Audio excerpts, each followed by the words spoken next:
All right, here we go. All right, still always a little odd to get used to speaking on webinars. I'm going to, my favorite way of speaking is when this happened kind of spontaneously at OMG Live a couple times when there's, kind of a circle of people kind of develops. And so we'll kind of imagine that we're doing that to the best that we can, especially me, I suppose, since this is somewhat of a one-way conversation, but we'll have some feedback, of course. All right, it begins. Welcome to the first day of the next part of your life, we could say. Here's, and I'll explain why I call this alchemy and give you a sense of some of the takeaways from this webinar and then what we'll look to build together here. All right, so what we're going to want to be doing here, let me make sure this isn't too high of a gain. Oh, it should be okay.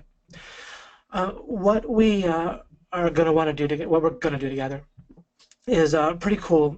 We're going to look to build something in parallel to your current life and mental model of the world and so forth that will purely benefit you, and that doesn't need to be threatening or a problem or get in your way or anything like that.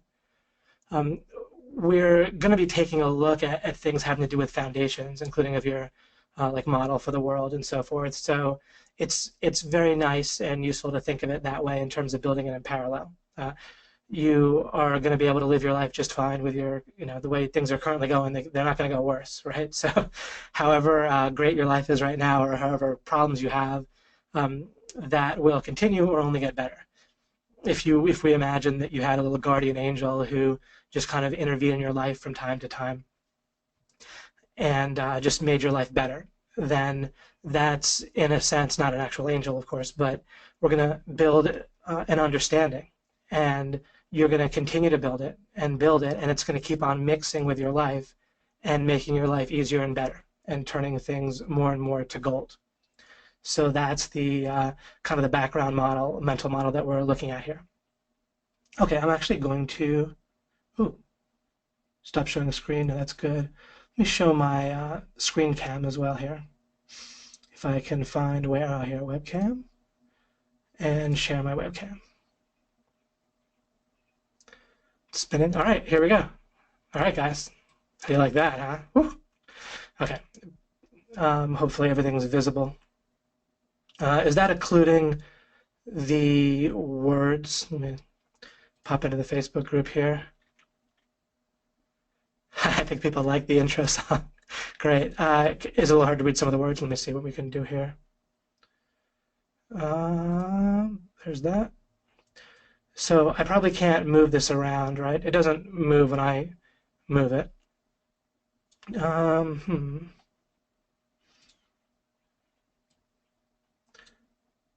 See if I can. All right. So let's see what people are saying. So it's getting in the way of the words, right? Let's see if I can. It looks good here, huh? Let's see. So this doesn't move around, does it? If I move the camera around, it doesn't move for you, right? Probably only moves for me. Or does it move for you? It doesn't move around. Is it like in the bottom right corner, or is it somewhere else? Left side, okay. All right, so then and it's maybe covering a little bit of the words. Let me slide it like this. And if I hide my little interface here, okay, and then I can see it. So that should work pretty well, right? Is that working? How's it working out now? Can you see what's on my the whole slide generally? Good. Okay, wonderful. Rock and roll. This is our little bit of growing pains here, but good. All right, super. Should I look at myself? Let me see. That might be a little freaky. I better hide that from myself so I'm not like staring at myself talk. Although maybe I would feel like a little bit of live company if that was the case. All right, so great. So that's what we're going to build in parallel. It's kind of a beautiful and exciting idea, and it's very real. I have been, you might have seen me. I was going to say heard me right or read me right. I've been working actually for hours a day for the last few months specifically because I planned on doing something for you guys this summer. And what I'm actually going to do is I'll be doing Monday webinars, May and June. May is almost over, but I guess we'll probably have 2 Mondays, right, in May, and then in June. And then I'm going to actually do 2 webinars a week for about roughly 4 months after that. And that's going to be included in people that are in the Director's Cut program or Project Assimilation, basically anyone who has the live webinars. And then people outside of that will be able to purchase that.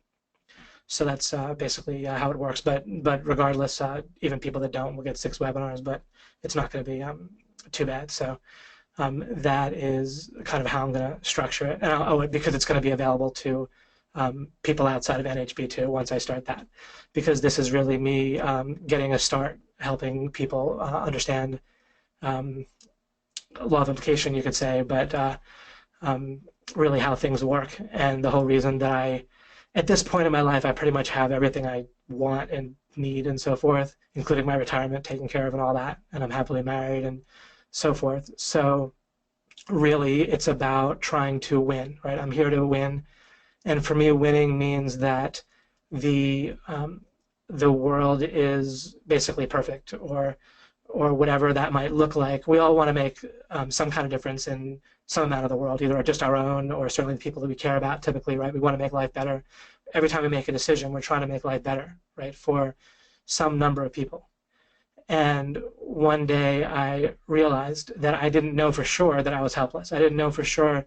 As a matter of fact, it made sense that the world would be rigged, that any one person could somehow build to the point where the world could be transformed into something way better and different and so forth. So given that I didn't know I couldn't do that, and then I'll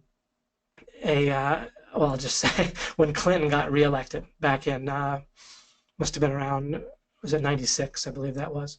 And then that was around when I, by one measure, reached the top of the world in magic. And I thought, look, I'm used to cartoons or movies where the good guy wins and so forth. But at that same time, there was a libertarian running who had written a terrific book about just building everything based on the idea of property rights and so forth. And he, of course, got like, 1% of the vote or so. So it was a real shock, not a shock, but just the idea that someone like that would get reelected in a country with 300 million people. And there's other indications too, but I thought, look, someone needs to try and do something because it's not happening all by itself. It's not like the Transformers where the Autobots automatically win by the end of the cartoon. So I started working on things, and I'd already been working on the idea of God's existence. I had a sense of how to solve that issue, and when I did figure out how to know for sure that God existed, then it was also interesting to see that there isn't like a place you can go just to kind of get people to know about that. And interestingly enough, when I talked to like pastors and so forth, they would just think that it would confuse their congregation and so forth. So I also noticed on kind of a simpler level, like when I taught speed reading, right? That's what I did for 10 years after college. I had a course in accelerated learning, including speed reading, and I would sometimes talk to people a little bit like if you talk to people about OMG or something, right? Then it's not exactly that they'll be skeptical, but they would basically feel just as qualified sometimes or often to comment on whether they thought that it was possible to read faster than I was qualified.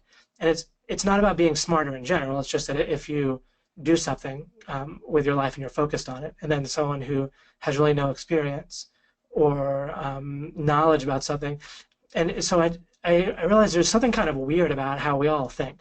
And it wasn't that it made me feel superior. It was that I figure we all have a similar brain.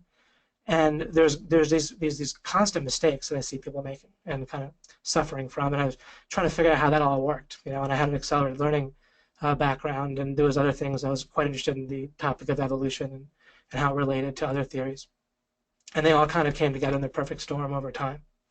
And it all came together for me, maybe starting especially about maybe 15 or it's hard to know when to measure. I've had a series of breakthroughs, but that's when I came to Mike and I said, all right, pick something and we can crush it and so forth. That was more like 15 years ago or more that I said that. Okay, so a little bit of musing there. But let's go on to the next slide here. Stay a little focused. All right. This is, I'm going to say something that isn't necessarily going to be some kind of hashtag mind blown this moment or not, but it's kind of a building block for building blocks.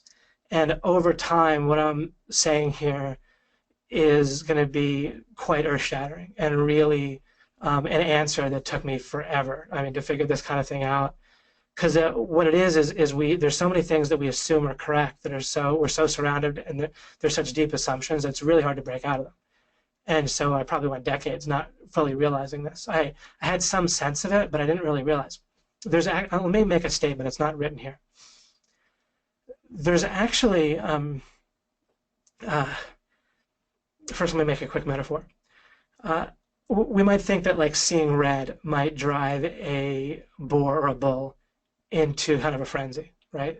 So that like the idea is that red would cause the bull to go crazy, so that a color would do that. In reality, the conscious experience of seeing red, like red doesn't cause that. Some other neurosignal from light waves and being processed by the eyes and the optical nerves and so forth in a bull would do that. And at the same time, we might look at that and see red, but it isn't the redness. It isn't like the conscious experience of red that's causing anything.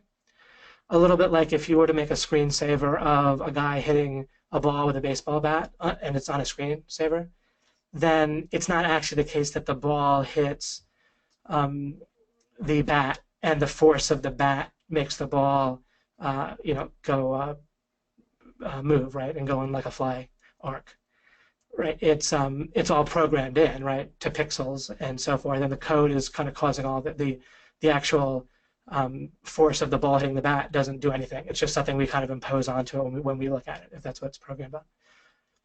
So at a deep level,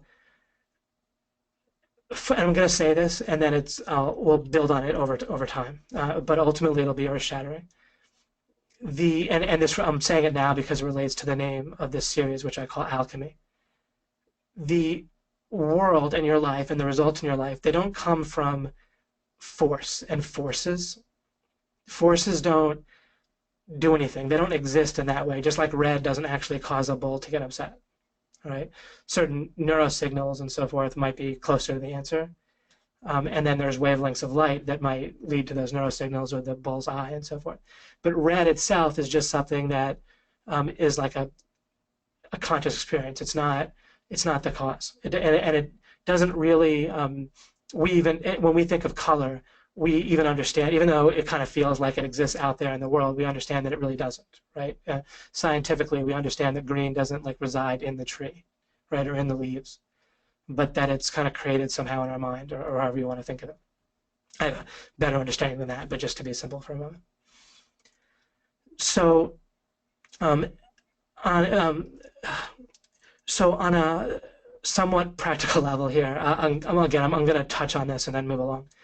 But it'll, as I said, I'll come back to it, and it'll be very important. There's no real such thing. A good way to see this practically has to do with interacting with people, which you're doing constantly when you're looking to make money, and everything else, most everything else in your life. You're either interacting with your own mind or other people's minds. And the model of being able to push or use force, or even including motion. Motion doesn't actually exist in the sense of you're traveling towards a goal or you're even walking along the street. Fundamentally, what's going on is mixing. And if you were to program a video game, then you would see this in a certain way, because if you were to make a video game, or if you were to just make that screensaver with a person hitting a ball with a bat, then there wouldn't be any actual forces. You would be simulating them by mixing the current configuration, right, of the pixels with some sort of physics engine or if-then statements. Right? I'm not a programmer, but it has to logically be something along these lines of what happens next, right? So you're mixing the current configuration with a set of instructions, right? And there's no actual force involved. There's no actual motion even. There's no ball that's moving. It can seem like that when you're looking at it, But in actual case, there's just pixels that are lighting up, and then different pixels are lighting up. And the whole world is actually like that, including when you're dealing with people and when you're thinking about a business plan and when you're thinking about how to rank a website or how to get a client. Then fundamentally, if you, or the more that you start to think in terms of mixing what with what, where you're mixing concepts, or your personality and your current thinking and your memories and so forth are interacting with the environment and then with that person's mind, and they're mixing. And then you can think, if I want this person to become my client, then that person is how they are. The environment that they're in can be variable. If I catch them at a more optimal time or at a more optimal place, then when that person mixes with that different type of place, then the reaction could be different, right? Often when we don't think in terms of mixing, we easily forget that people's responses are they tend to be much more of a product of both the environment and even the reasons that people have for doing things and that you have for doing things. Psychologists have now done tests and studies, and it's hilarious. I actually want to read you a couple things in a book I have right here that I'll share in a moment. So, and then with yourself as well, then you're mixing a number of things from yourself, your understanding, and also your mindset is something that mixes. The law of implication and the stuff that I'm teaching here in Alchemy, it isn't mindset, it's deeper. Mindset is one type of thing that you can build in this new parallel understanding of the world that you're going to build. Now, the other thing about this parallel understanding of the world and how it works that you can build, normally what you're used to is your understanding of the world and also your self-image. One of the takeaways that we'll have over time is I want you to have a very different relationship with your self-image, where you're starting to build things about your understanding of yourself that aren't subject to feedback in a way that is a real problem for people. So anyway, the way that people normally have their self-image, it mixes with the world, right, and creates results for you. That's this. That's why you want basically a positive self-image, right? But the way that people have their self-image structured, the world mixes with it and changes it as well, right? It's subject to feedback, and because of that, then you end up being defensive and needing to defend your self-image against certain types of feedback, and that is actually quite exhausting. And you also try to give yourself and self-image certain types of feedback, which also can be expensive and exhausting. And you're constantly trying to defend and build up a self-image that's being affected or potentially affected by feedback.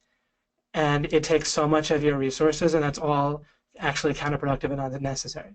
So one of the huge takeaways that you'll get at some point as we continue today and in subsequent days is a very different understanding of your self-image that will be very differently grounded and foundational, and actually not subject to feedback in a way that's going to be so resource intensive and exhausting. And there can be aspects of it that are not subject to feedback at all, and they're also correct.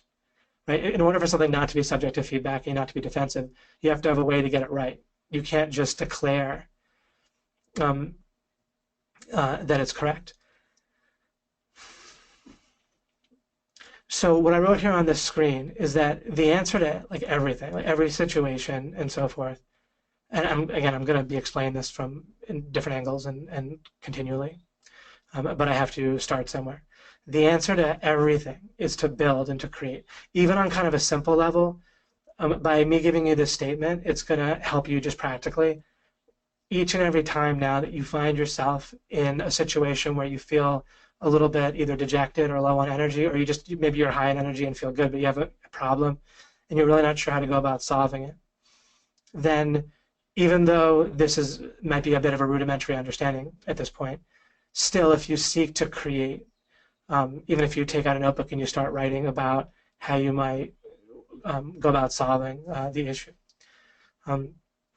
And I'll actually the next slide will help with that even further. But let me finish reading this. But creation and creativity is generally misunderstood, right? So, and it took me a long, long time to really try to get it to my understanding now, and I'm still working on stuff. I just, at some point, I want to work with you and help you and talk to you. So that's why we're doing this now. I don't know everything, obviously, and there's a bunch of questions that I wish I had already answered that I haven't yet. But what I do know is pretty staggering at this point. Okay, let's go to this next slide.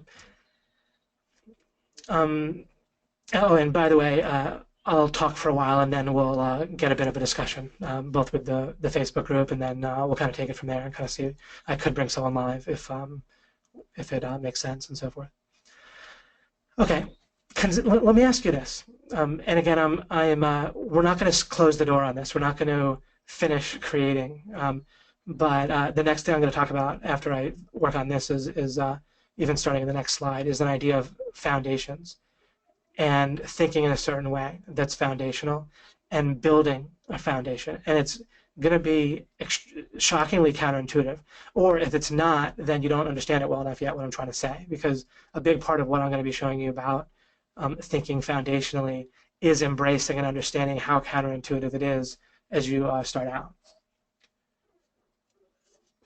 All right, so suppose we either have a problem that we're trying to solve, or we feel a little bit more powerless than usual. Maybe we feel stuck or something like that, or maybe it's just a kind of mood that we're feeling. Or again, we feel fine and we're just looking to solve a problem.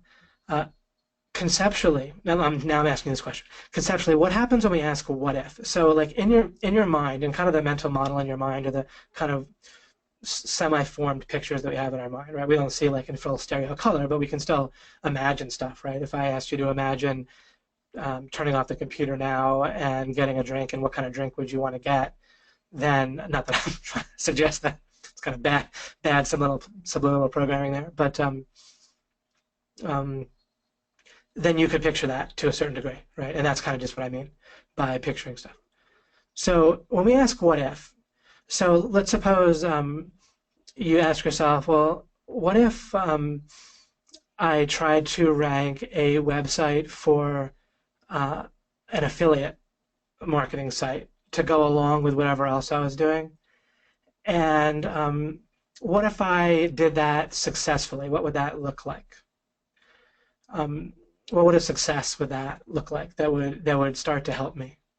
Well, just what I asked. If you were to ask that for yourself, then let me make the point that a space is created because by asking that conceptually, a space is created because just by asking that, there's going to be filled in with some sort of thought, right? So you can think of it like, and I actually did mixing there. I did alchemy. What I mean is I took a concept and I started to modify it, right? A concept of website, affiliate website.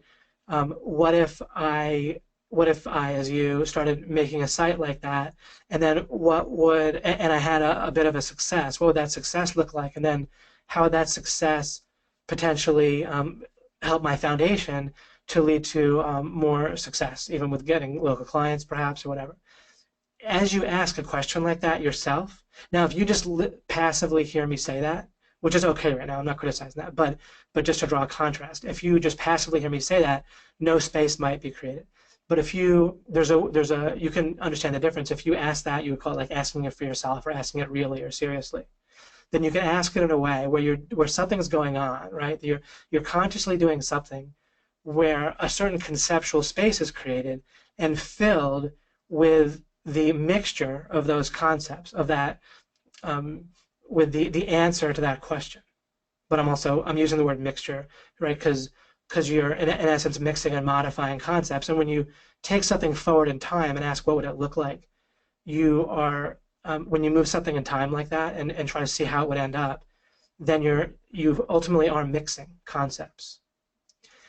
And if you've heard me talk about thinking in scenarios, this is an example of that, or another angle on it.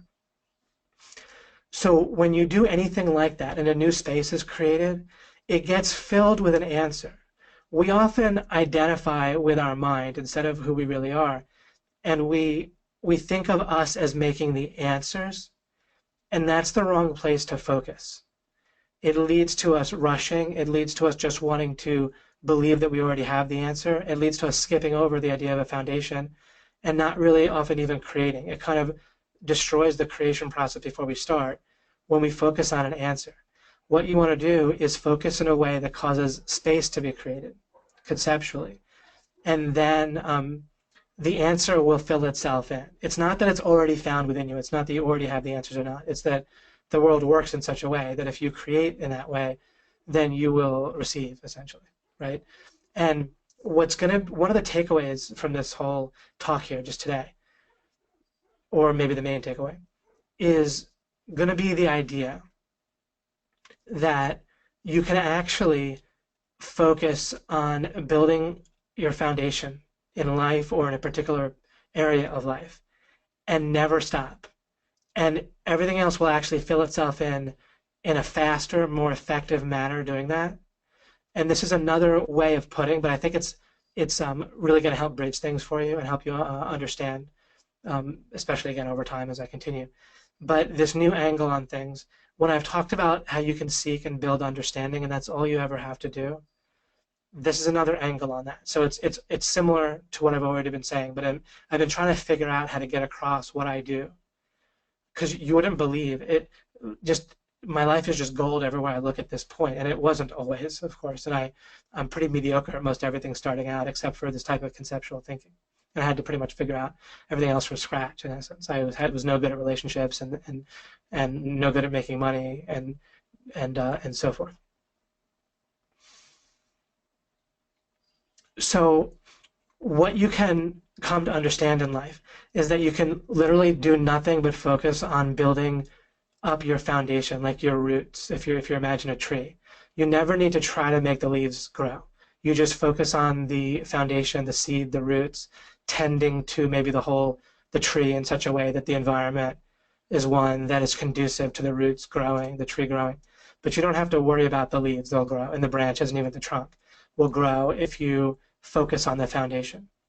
You can, in one way of thinking about it, you can develop clients and get clients by when you meet people, or when you're talking to potential people that could be clients, or that could just know people that might know people that might have clients, right? Or know, or help you get in a situation that can get you towards clients.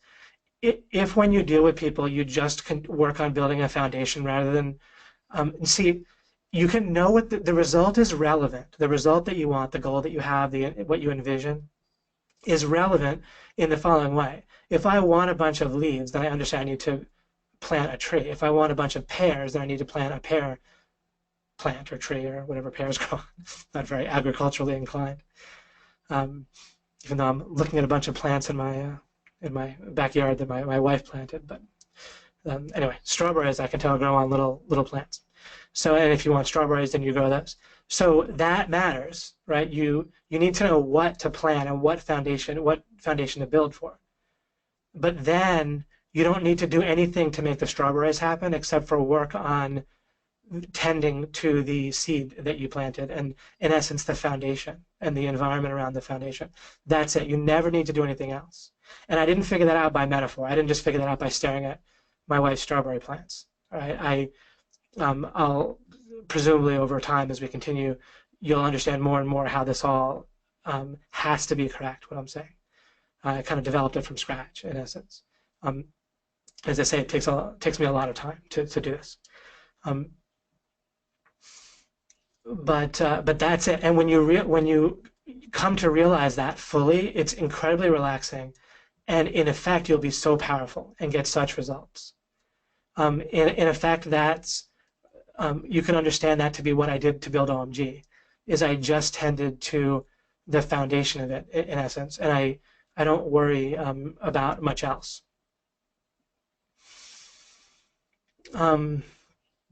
Your body and your words out of your mouth and so forth, excuse me, will do stuff, will fill in the details. Remember I said you're not your brain, you're not your mind, you're not your body. you don't have to worry that you're just going to stare at the wall all day. You're going to do plenty of details that they're going to fill itself in. If you're talking to a person, there's a way though that this perspective works, right? Where, um, like right now, I'm on a webinar and I'm talking. I did not write out my entire talk ahead of time, right? If I had done that, then it would have made this experience pretty wooden, right? If I'd done that. But the details are happening. I mean, I'm talking right now, right? I tended to the foundation and roots and so forth, and had slides ready and so forth. And I've been for decades tending to the foundation and working on things, right? So I try to increase my understanding and the environment for that understanding and around that understanding. And then the details happen, right? I'm talking right now. Those are details. So there's not going to be any problem in your life. You're not going to just not get to whatever you need to get to. Everything will work out. I've been doing this for years, where whether or not I've been doing it perfectly or not, I've understood this and do it pretty consistently. And I just focus on understanding, including with people. If there's something that I would like a person to do, then I don't try to force them. What I do, because there really isn't such a thing as force. All you can do is try to mix bad or mix a kind of blurry blob that you have with a person, and that's what ends up when you try to just use force. You try to maybe mix a bunch of emotion or something. But what I try to do is just understand where their energy naturally is headed, what their preferences naturally are. Now, when we say naturally, there's the person, but the person mixes with their environment, right? So a person is different depending on the influences in their environment. So if you help put different things in the environment for someone, they might react differently. If there's nothing that you can put in their environment except for like pain and anger and yelling at them and nagging them and so forth, for them to do something, then I just really don't bother. There's really nothing that I particularly need in life that I need to be doing that for other people. I just either drop it or find someone else to do it, right? Who doesn't, and that again, it works astonishingly well. I'm just like in a sense, I'm doing the same exact thing that our coaches do in OMG. I do this, I live this, and I have results to prove it. Just like our coaches with SEO and online businesses and so forth. And Cotton with mindset and the things that he shares about how he looks at things and how effective that is for him in making such a profitable SEO business.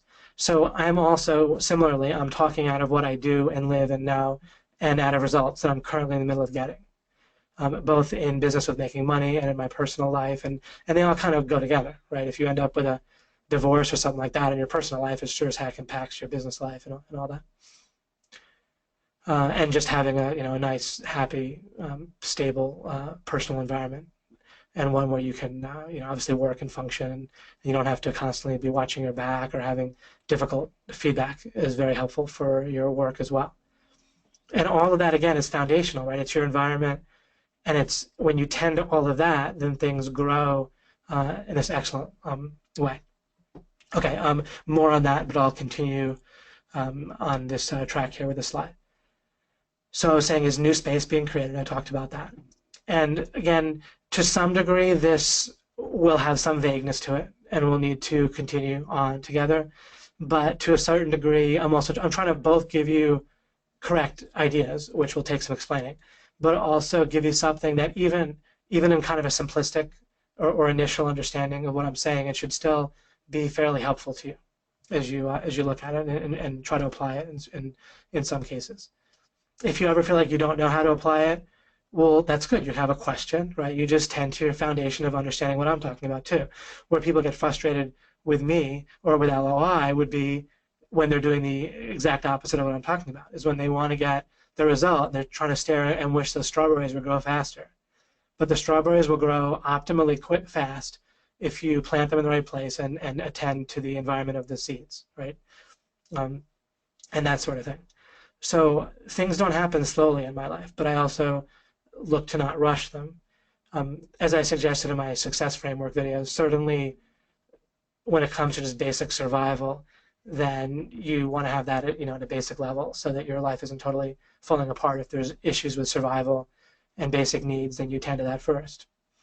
But the interesting thing is, by default, the way our mind works, which is riddled with errors and some major problems, but your mind is actually set up to basically keep you alive and surviving pretty decently by default.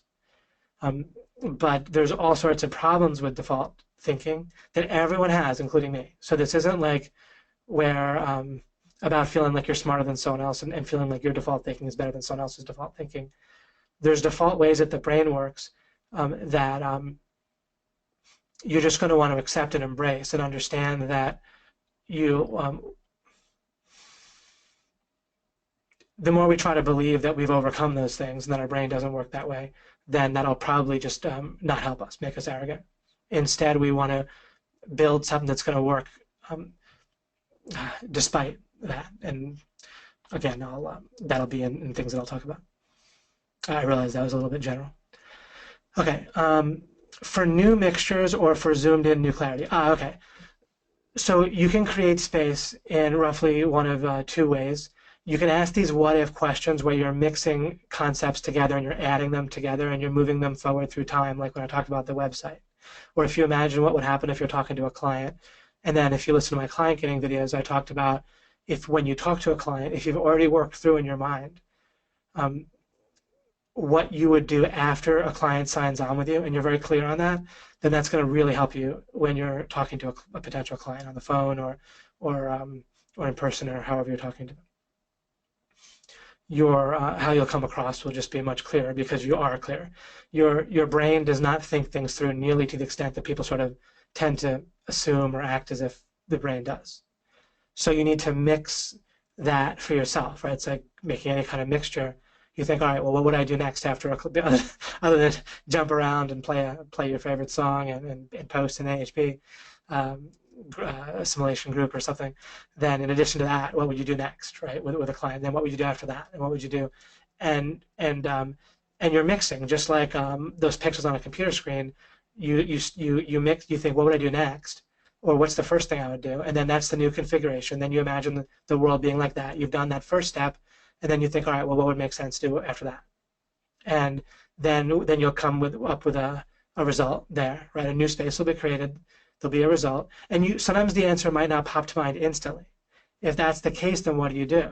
Do you panic? Do you get frustrated? Do you figure that I led you wrong and what's Dave telling me here? It's not working. No, the same thing as always. There's one fundamental meta strategy in life, and only one. And as you embrace this and understand it, you'll never ever be stuck, ever in life. And then as you come to understand that you won't be stuck, that in and of itself will give you a calm, confident background feeling always, which will help make you more charismatic, will help you deal better with people in every way, deal better with yourself, free up energy for you and everything. So I was saying you don't need to be stuck. If you ask yourself a question and there's no answer immediately pops to mind, then you work on the foundation. You work around it. You work on more roots and well, what do I know? If you don't know what you do next, think, what do I know? And maybe what you do know is that at least you have people to ask in OMG, and maybe you ask them and see what they have to say, and then then you can think if that fits in with what you want, right? So one way or the other, you continue to think it through what might happen next. So that's an example of new mixtures, all right, and a space being created as you ask more questions. The other way, general way to make new space is to zoom in. So this is often particularly counterintuitive. Of course, we all do it sometimes, but basically you're trying to, let's suppose that you're thinking of telling your significant other that you love them. Then you might think, well, okay, so I'm going to say the words, I love you. Well, if I say that, that's going to presuppose that I understand the meaning of I and the meaning of love and the meaning of you. So you're claiming some pretty deep understanding, actually, of yourself, the other person, and love. If you were to circle each of those words and kind of zoom in on them and try to understand them, then you would greatly profit. And I've done that. I understand each of those concepts significantly probably better than people normally do, just because I put the focus in and use the right method. And then when people try to do that, they don't know what to do because the answers don't pop to mind, or an initial answer pops to mind and then they want the answer so badly, then they just decide that must be right? Or they're taking a shower and something occurs to them, like a thought occurs to them, and they're like, oh, okay, um, that's what it is, yes, right? And it like feels right, and it feels good, and it feels like it fits. But that's just getting excited about an answer. You need to tend to the foundation until you have real good clarity. And those are tough questions. Who am I? Who are other people? And what is love?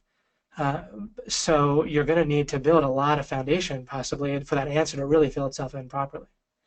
But when you understand the only thing to do is to fill in foundation and to build your foundation in your life, then see that the minute you really secretly hope to be done with the annoyance of building understanding, right? The brain by default, people tend to treat seeking understanding as a necessary evil, as an annoyance to get done with as soon as possible, right there. Another way to look at it is people are like in a conceptual box, let's say, or they're in their comfort zone, or they have their understanding, and then, or let's say someone's trying to learn SEO for the first time, and they're not used to the idea of trying to learn something when they don't have a foundation for it or a framework. And so how do people feel? They feel like, damn it, I want to understand what Greg's talking about. I want to understand what is being taught. And damn, I don't have the framework. If at least if they know that, they might just feel perturbed and not know why. If they've at least listened, if they either understand it already or if they listen to my video in the SEO 101 section explaining that about learning and frameworks, then they would have a sense, okay, got it, I need a framework. But then what people want is to get that answer as soon as possible. It's kind of like a necessary evil to get a foothold or a framework. And then they get to the good part of building details and taking action and all that. You will always act at your level of understanding. You don't have to worry about taking action. It's going to happen. You're never going to be tempted, as I say, to just stare at the wall all day. Right? It's not going to happen. But that's just an illustration. My point there is that you can look for this and you can see it all over the place. People, brains by default, treat seeking understanding and working on foundation as an annoyance to get done with as quickly as possible so they can get to the work of getting the answers or getting the results. And the result only matters so you know what seed to plant and what to tend to. And other than that, and again, I live this. This isn't like a theory I had yesterday. I've been working on explaining this to you and understanding it better so I could explain it to you, and so I could do it even more consistently myself. But again, I'm speaking from experience and from a theoretical understanding and foundation that's very comprehensive from what I'm talking about here. So this isn't like, again, some theory that might not work for you. As soon as you give your brain the out of you're hoping to get to the fun part where you're just getting results and focusing on doing the leaves or the tree or getting the strawberries, then your brain is going to constantly treat building and tending to a foundation as a necessary evil and try to be done with it, which also means it's not going to do a good job. It's going to use bias, right? I'm blanking on the word. It starts with a C. Confirmation bias, and your brain is just going to basically look for evidence in favor that you already have a foundation. And fundamentally, that's what's going on in your life. Your entire belief system, your whole self-image, and everything that you understand about life is built. And I'm about to say something pretty earth-shattering here that again, over time, as you really understand this, it'll be earth-shattering. I'm not claiming that it'll blow your mind this second, although who knows, it might. But I meant to build up to this, but it's kind of fits in with what I'm saying now, so I'll say it. And remember, parallel track. You can still have the rest of your understanding of life will suit you just fine. You'll still get the results you're going to get or better. Right? This doesn't have to cause you to sit there and pick your navel all day or worry. Don't worry. It's not going to work like that. But your life can only get better with what we're talking about. It's not going to get worse. I say that because as I'm hopefully getting soon to where I want you to see with foundations and with this whole topic, basically your brain, all of our brains are overconfident about being overconfident. Like we're defensive about the fact that we're defensive. So we have this kind of second layer of defense that causes people to get stuck permanently. And I was trying to figure out what the heck is making people so stuck. Why are they just never coming to these ideas that I've over time figured out? And it's because essentially we're defensive about being defensive. We're overconfident about how overconfident we are. And now there's all kinds of studies showing that, proving that. And yet the people that do the studies, they still make all kinds of other theoretical mistakes and thinking mistakes about important things in life, like about evolutionary theory. They all tend to believe in evolutionary theory, and their politics tend to be wrong. Okay, so here's the huge thing, or potentially huge as it takes shape for you. You started as an infant, giving away the ball game, but it was okay because you're an infant. It's understandable. Presuming you were helpless, and then looking to survive and make things work and move forward in life anyway. Your understanding of the world and your personality and your beliefs and your skills and everything, your whole model for the world, has been built on top of that. Like if there's an oil well that's capped, right, that's harnessed in a certain way, but it's still there, it's still flowing. Everything is based, and the point is that in this parallel track, we can flip this, we can actually change this, and it's unbelievable as you understand this and change it. This is just unbelievable, just beyond belief what this will do for you.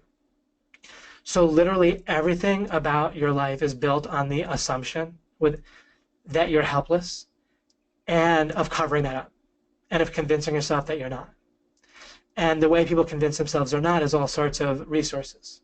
Like, okay, and this is why people's self-image is so important to them, but in a way that's very counterproductive. I've been aware for a long time that the way people treated their self-image was causing them such inefficiency and anguish also, and defensiveness that was, again, inefficient, make them inefficient and ineffective. People are constantly having to, it's like they're running a race and they have to stopping to look in the mirror or something. They could never win a race against someone that's running and not doing that.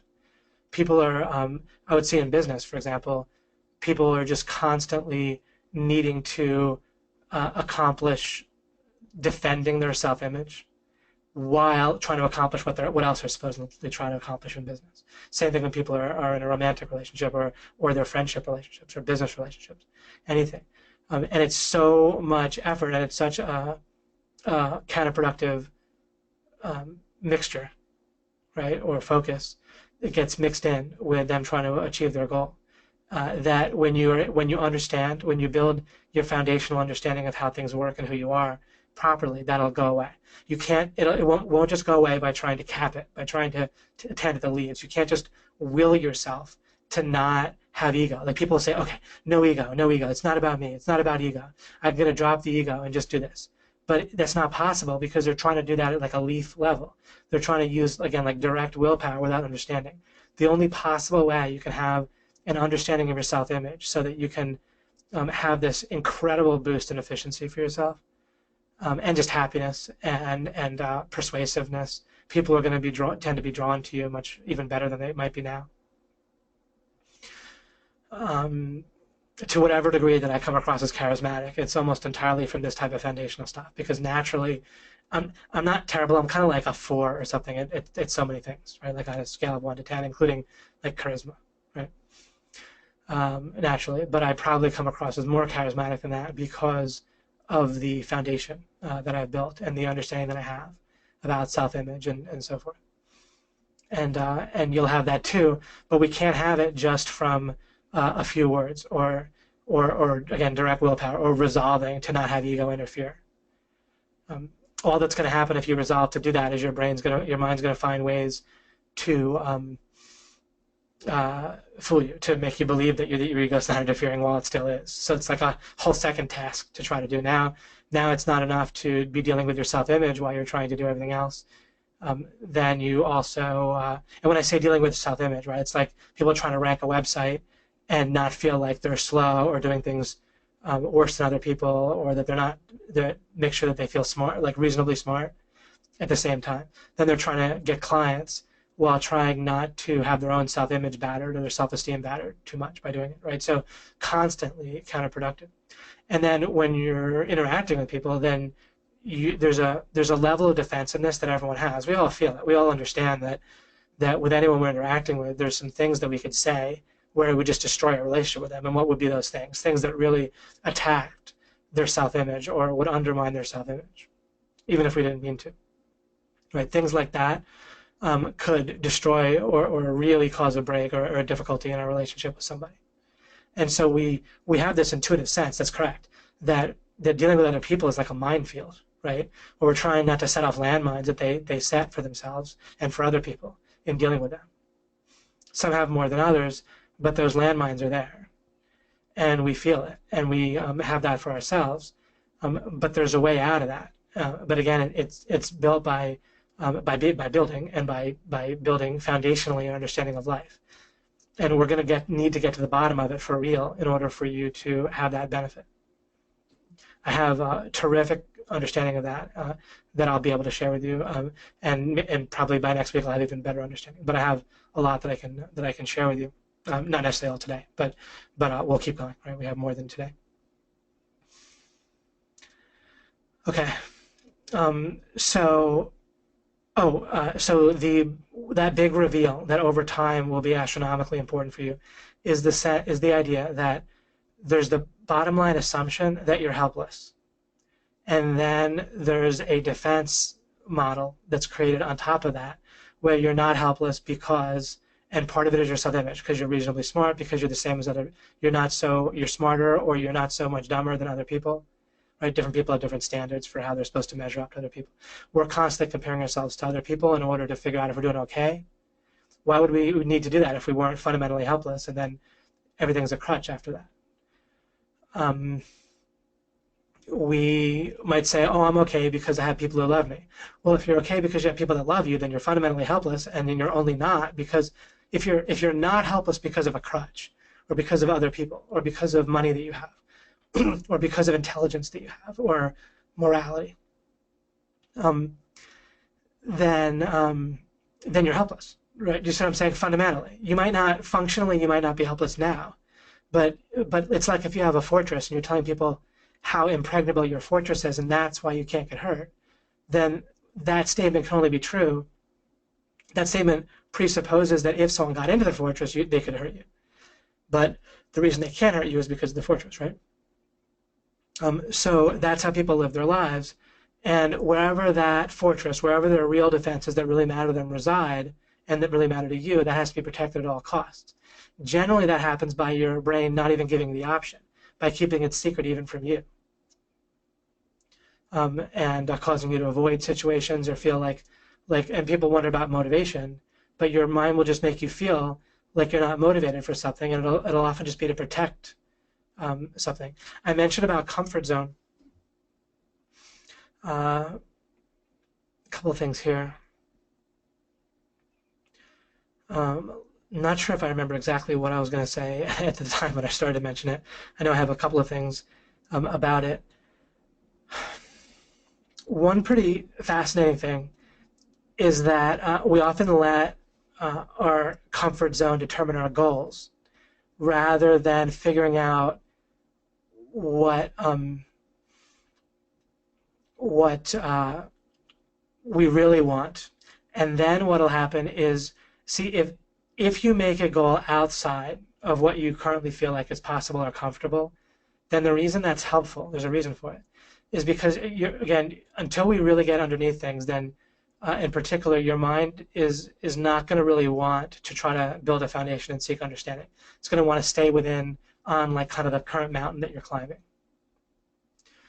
so to speak, metaphorically, and just climb up that or stay in the box that you're in and achieve what's achievable within that box.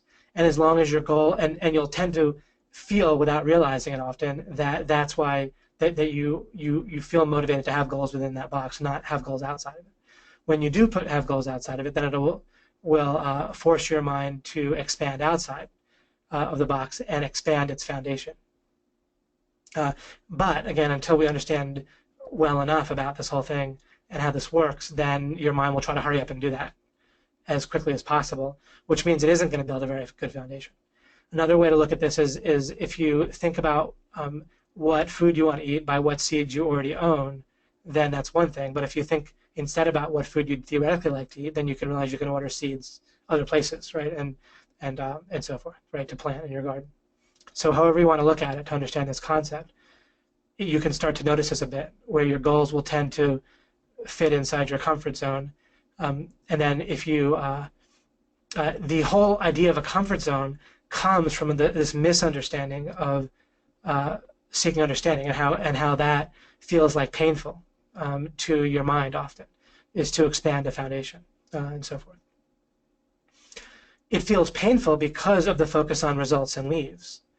It's if you're trying to get a leaf right away, then planting a seed is not a very efficient way to do it, right? You pretty much just need to find something that's already planted and yank a leaf off of it, right? You have to like feed.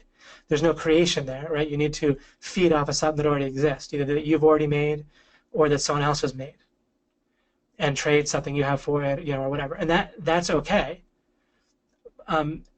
As when you recognize it for what it is, it's perfectly fine, of course, to trade with other people and so forth, and to reap what you sow and so forth. But to the extent that you don't have enough yet, then you want to be planting seeds, right? What happens is if you don't realize how this works, then as you start to, let's say you plant a few plants early in life or whenever, even later in life, and you plant them and you tend to them and they grow some stuff.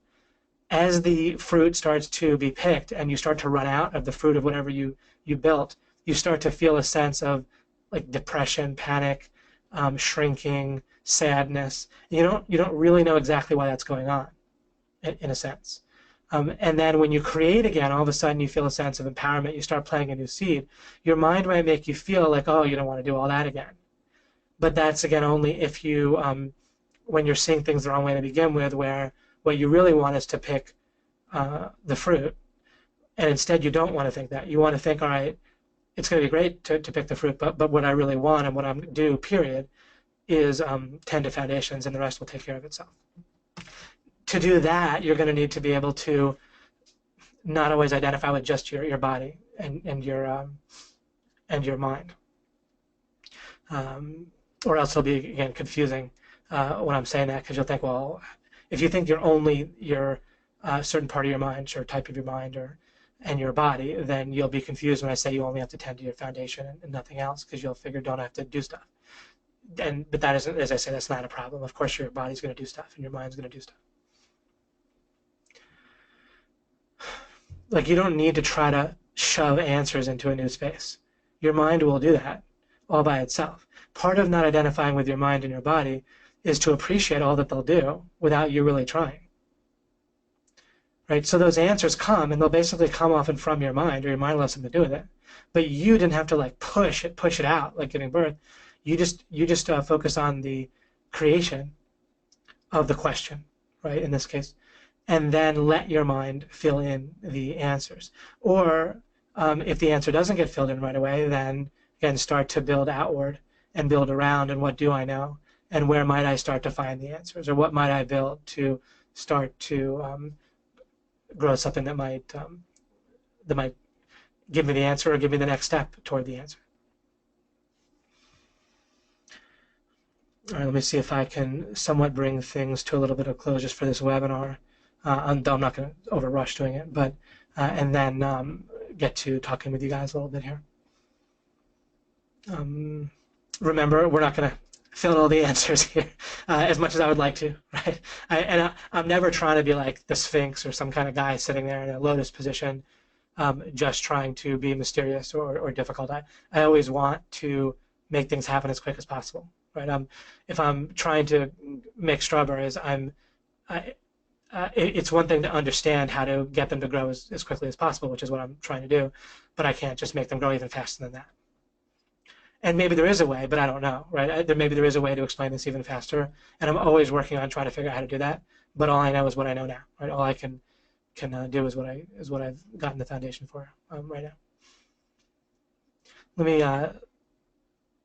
So when I talked about zooming in, like when I talked about the phrase "I love you," or if you say like I want to rank a website, you can write that sentence down in your notebook and start to look at any kind of operative words in there, and think about whether it might help to understand what those words. Well, what is a website?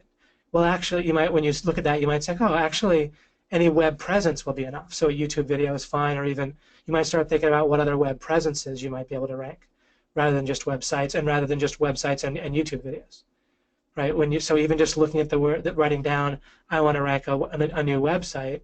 Then if you circle website, you might realize, as you zoom in on that, you might realize you didn't need website. That's kind of too chunked up.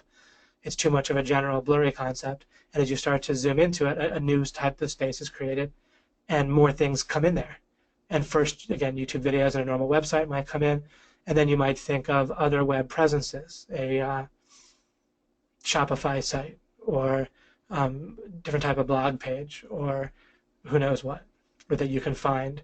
There used to be, blanking on it, Squidoo, that's gone now, but it's a neat little simple e-commerce type of site. You can make pages on there. And then you might also ask, well, why do I want to rank a website, right? And you can kind of complete the sentence more. And then are there any other ways that I could accomplish this same thing in addition to ranking a website? And then by asking that question, then space is created conceptually, and you'll continue from there. And as you deal with life this way, I'm going to continue. And when you come up with a great idea, when a great answer fills itself in that you're excited about, what's going to happen? Are you going to pick your navel and stare at the wall? No, right? You're going to go do it naturally. It's not going to be a problem. You're not going to have to wonder about how to motivate yourself. You're going to have a cool idea. It's going to be exciting. And you're going to go do stuff, right? And then you want to also have some time to reflect on that, either when you're stuck or when you're finished, or just in parallel to doing that. But there's never going to be a problem with taking action, doing this. Don't worry about it. And again, I live this. I don't have a problem.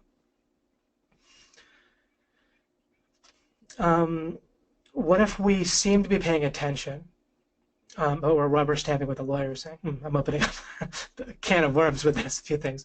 What I mean is, suppose we're thinking, right, and we're like paying attention. We're wondering, am I really creating a new space, or am I just kind of free associating and hearing my mind just kind of giving me like one idea and then another thought and then another thought? It's kind of free association, or a thought train that's kind of going along, and I'm sort of agreeing or feeling, even if I feel like, oh, that's great, or that's great. One thing that's interesting, that's another type of thing that I'm going to look to develop with you over time, is, and this is a way of putting it that's actually not my own, it's something they're discovering in psychology over the last several years, or maybe decade or so.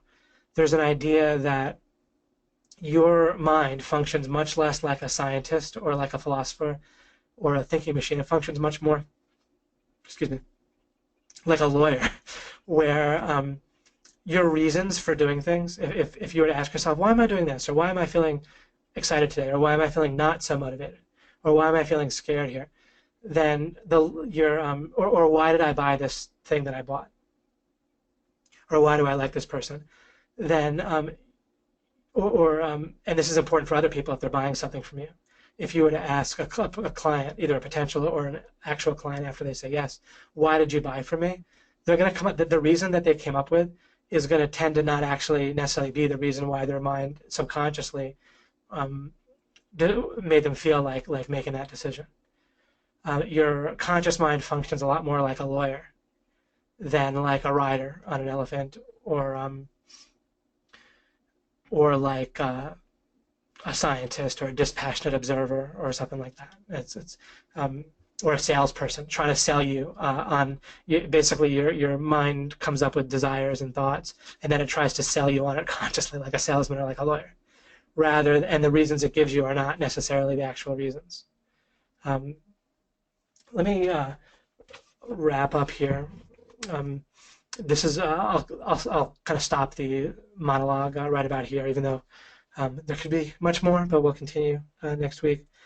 Let me read you something. This is a book, and I read a number of books like this, but this is just an example, just the latest one that I'm reading. I can give you other ones as well, but the book is called Subliminal by Leonard Mladenov, is the way you pronounce that. He wrote this: suppose your family vacationed in Disneyland last summer. Looking back, you might question the rationality of having braved the crowds and 95-degree heat to watch your little daughter spin in a giant teacup. But then you might remember that when you planned the trip, you assessed all the possibilities, concluded that her big smile would be all the payoff you needed. we're usually confident that we know the causes of our behavior. And when I'm talking about this, this type of of area, this area that I'm delving into here, this is also going to help you convert. One of the biggest blocks to conversion is the assumption that other people behave rationally and make decisions in a rational manner. Or simply that it's even when people say, oh no, they make decisions emotionally, people really, even if they say those words, they still think in this kind of accidental, naive fashion as if people really are aware of the reasons for their behavior and the reasons make some sort of sense, even if they're emotional. I'm continuing to read now. Well, I'll repeat that phrase. That last sentence is pretty useful. We're usually confident that we know the causes of our behavior, and sometimes that confidence is warranted. Yet if forces outside our awareness play a great role in our judgment and behavior, then we must not know ourselves as well as we think we do.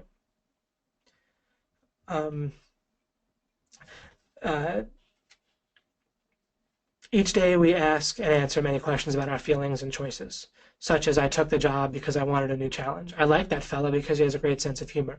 Or I trust my gastroenterologist because she lives and breathes intestines. Each day we ask and answer many questions about our feelings and choices. Our answers usually seem to make sense, but nonetheless, they're often dead wrong. In other words, the reasons we think that our mind came up to do things are often dead wrong. I'll continue here. How do I love thee? Elizabeth Barrett Browning, right, who wrote that poem, felt she could count the ways, but chances are she couldn't accurately list the reasons. Today we're beginning to do just that, as you'll see when you have a look at the following table. It shows who has been marrying whom in 3 states of the southeastern United States. One would think that both the who and the whom of who married for love.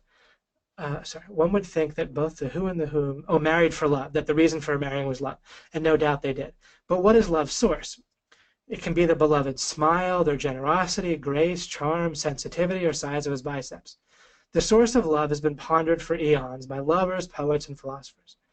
But it's probably safe to say that none has ever waxed eloquent about the following particular factor, the person's name. This table, however, shows that a person's name can subtly influence your heart if the name matches your own. And what he has here is a chart, and basically it's the 5 most common names, which are Smith, Johnson, Williams, Jones, and Brown.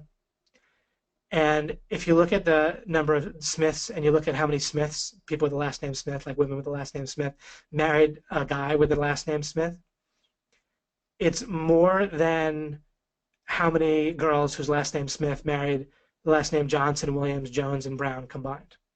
And even, for example, there's almost twice as many Smiths as Browns, but the number of people who married Browns is 82. So if your name is Sarah Brown, the number of Sarah Browns or whoever named Brown, that married a guy whose last name is Brown is about double the number of Smith, 82 of them versus 44, even though Smiths are twice as common. So never would they actually list the last name as something that was part of why they married somebody, and yet it clearly is influenced behavior. There's another kind of funny experiment where people at a theater were given, if they asked if they would answer a few questions in order for a free tub of popcorn and a drink, and the questions were a ruse. They were really testing something else. They gave people, there were 4 different possibilities what they would give people in terms of popcorn. Either a larger or a smaller tub of popcorn, and then the popcorn was either good popcorn or it was intentionally made pretty soggy and stale and terrible. Okay, and when they had just people test separately those popcorns, they definitely could identify that this is good and this is soggy and terrible. But if you look at how much people ate of the popcorn, it was correlated to how big the box was, much more than the taste of the popcorn. But then if you ask them why they chose to eat the popcorn and as much as they did, they would never say because the box was large. Sorry, they would never say, either because the box was larger, or they wouldn't say that, of course, well, the popcorn tasted terrible, but I ate a lot of it because the box was big, right?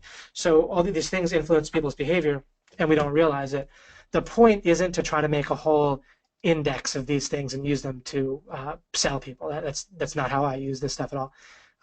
The point is to be aware of the default functioning of our own mind and realize that it's going to be off all kinds of times, and it's kind of fun to read about them And next time I could show you some further examples. Oh, well, let me refer that this is the final thing as the monologue will end here. But kind of a fascinating experiment. People were asked to kind of rate the preferences of someone that they knew a little bit, and then rate how confident they were about whether they were right about whether that what the person's favorite food or what they might do in certain situations. So they had to judge how well they knew somebody, how they could predict a person's preferences and behavior of someone that they knew a bit, and then they also had to rate their own confidence that they were right about that. And as you might guess by now, or the people are very overconfident about their guesses about what other people are thinking. But two further things that's even more interesting. Now, you would think that if someone knew somebody very, very well, like if they've been married for a decade or more, then they would do better, right? They would do better on guessing the other person's preferences, what they might want for their birthday, and so forth. That's correct. It's a little bit, it's significant, but by just a little bit more, people do guess better, a little bit, but just a little bit better, not a lot better. If they've known someone really, really well, they still don't guess all that well, but they guess a little bit better than if they didn't know the person that well. They knew him, but not that well. But here's the amazing thing, or one of the amazing things.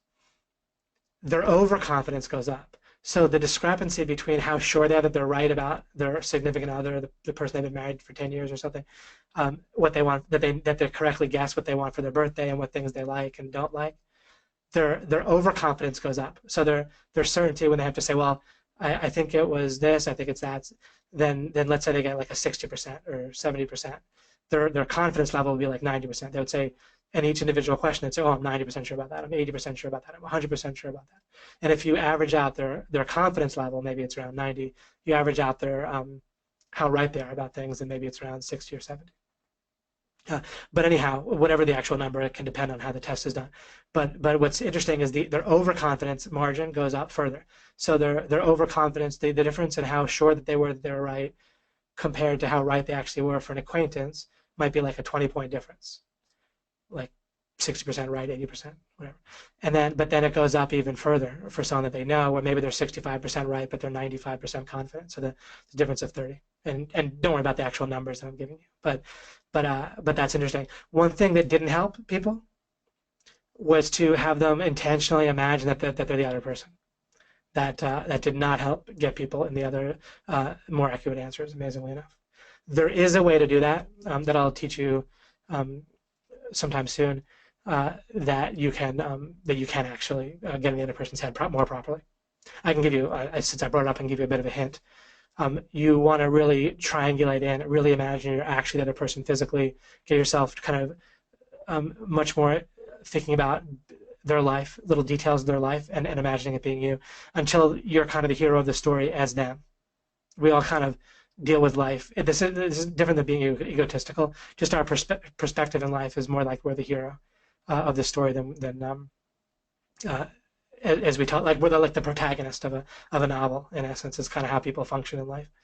And unless you imagine yourself as someone else to the extent that you're the protagonist, that you as them, like that they're the protagonist in the novel rather than you, then until and unless you do that. But I'll develop that more in the future. Okay, let's go to the phones here. Let's take a look at what people are saying. This is the time now you can type in whatever, and we can see what's going on. Let's see here.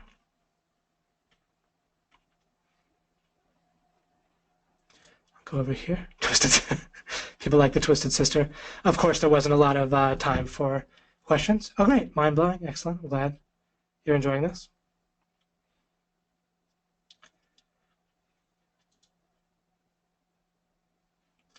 Let me make sure also that I'm...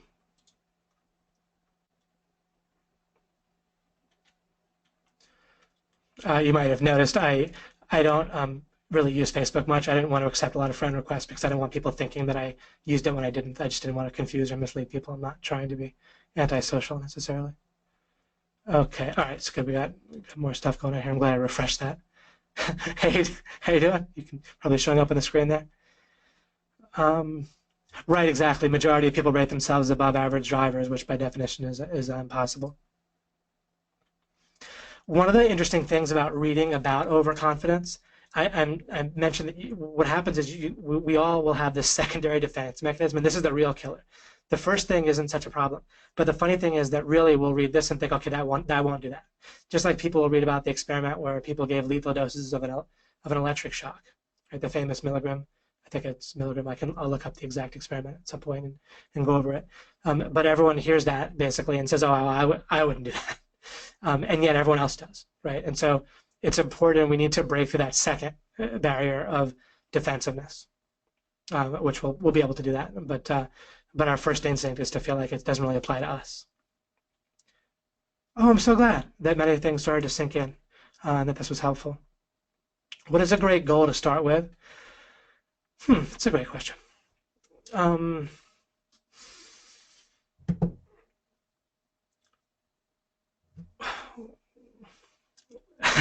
So it's code, right? For I don't know the answer. That's a great question. But genuinely, that's a great type of thing to ask. What's a great goal to start with? Well, you can ask what a great goal to start with is. One thing you might have heard me say is that the most important question, in a sense of, in a certain sense, is how do we know what's true? Another type of question is like, what's really going on? Is a type of thing to ask. Or you can, what was it that I was thinking? I wanted to talk more about the idea of foundations today, but I'll cover that more next time. I certainly said a decent amount of stuff, but I'm looking forward to more things that I'll share. I feel like I had something in mind, like a new type of question besides just how do you know what's true. You can ask like what the right foundation in general is to have for your life. You can get a sense of trying to think about who you really are. Identity is a great thing to think about. And I'll help you with answers for these things, of course. I'm not going to drive you down a whole, blind alley forever or anything like that. And I'm always, of course, trying to fill in as many answers as I can. Oh yeah, the photocopy example. That's a famous one, where a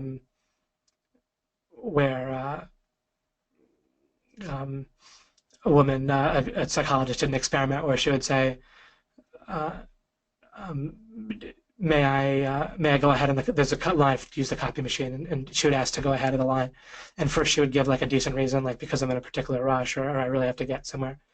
And then she just changed it. She was curious, and then a certain percentage of people let her through, like about 2/3, or maybe more.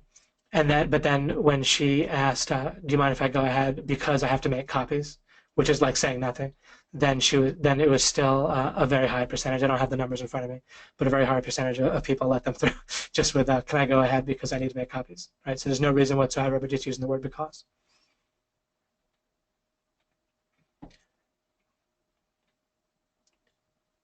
But one of the things and I'll go to the other group too to take a look.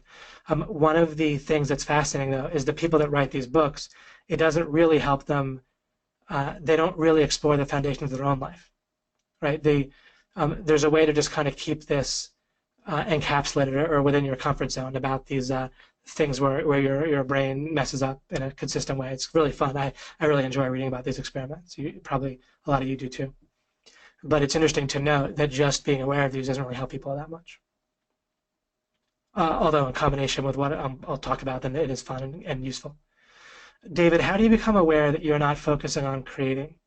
How do you become aware that you're being impatient and looking for answers? Okay, great. Well, first of all, if you feel impatient, then that's an indication, right? I mentioned the idea of mixing, and one of the cool things is that pretty much all emotions have ingredients that get mixed in order to form them. So impatience would be something that you can mix ingredients and get. And then if you don't want to feel impatient, then you realize the ingredients got mixed and you didn't want them to be mixed and you unmix them. You take one of the ingredients out. Let me think if I can, on the fly, figure out with impatience. Part of dealing with not rushing and impatience one of the things that I knew first was that I didn't want to feel that way, and then I had to figure out what the foundation of it was, what again, what the mixture was in order to get rid of it.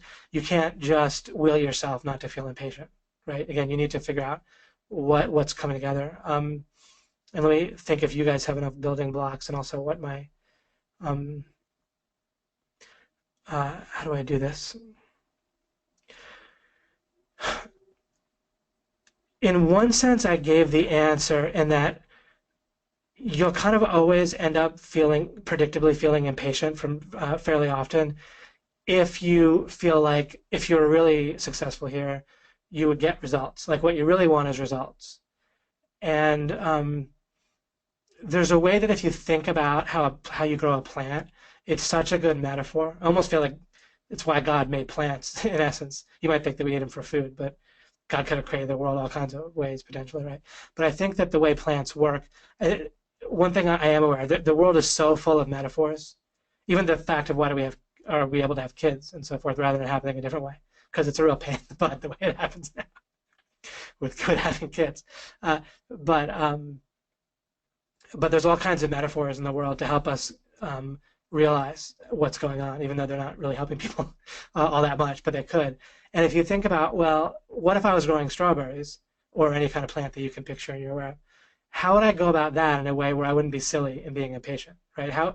And then look at the task that you're doing the same way, where think of it like growing a plant and say, well, how am I doing something metaphorical to just staring at my strawberry plant thinking that they should grow faster and feeling like there's something I must be able to do to make them grow faster.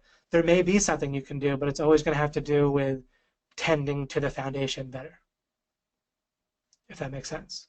And including even when you think of taking action, you will automatically take action. There's not going to be any stopping you if you build the right foundation, the right understanding of what to do.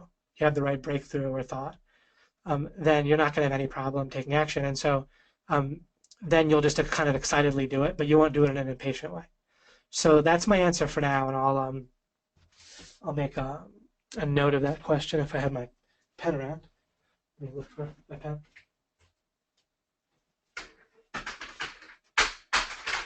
That's one of my son's trucks that I had my table falling to the floor. I'll make a note. Let's see, my notebook's always at hand right here. I ran into an OMGer at Whole Foods near where I live, Jeremy, and he introduced himself. And I had my notebook. I was sitting there with my notebook working on LOI, so it's the real deal. I practice what I preach. Make a note of how do you become aware of impatience?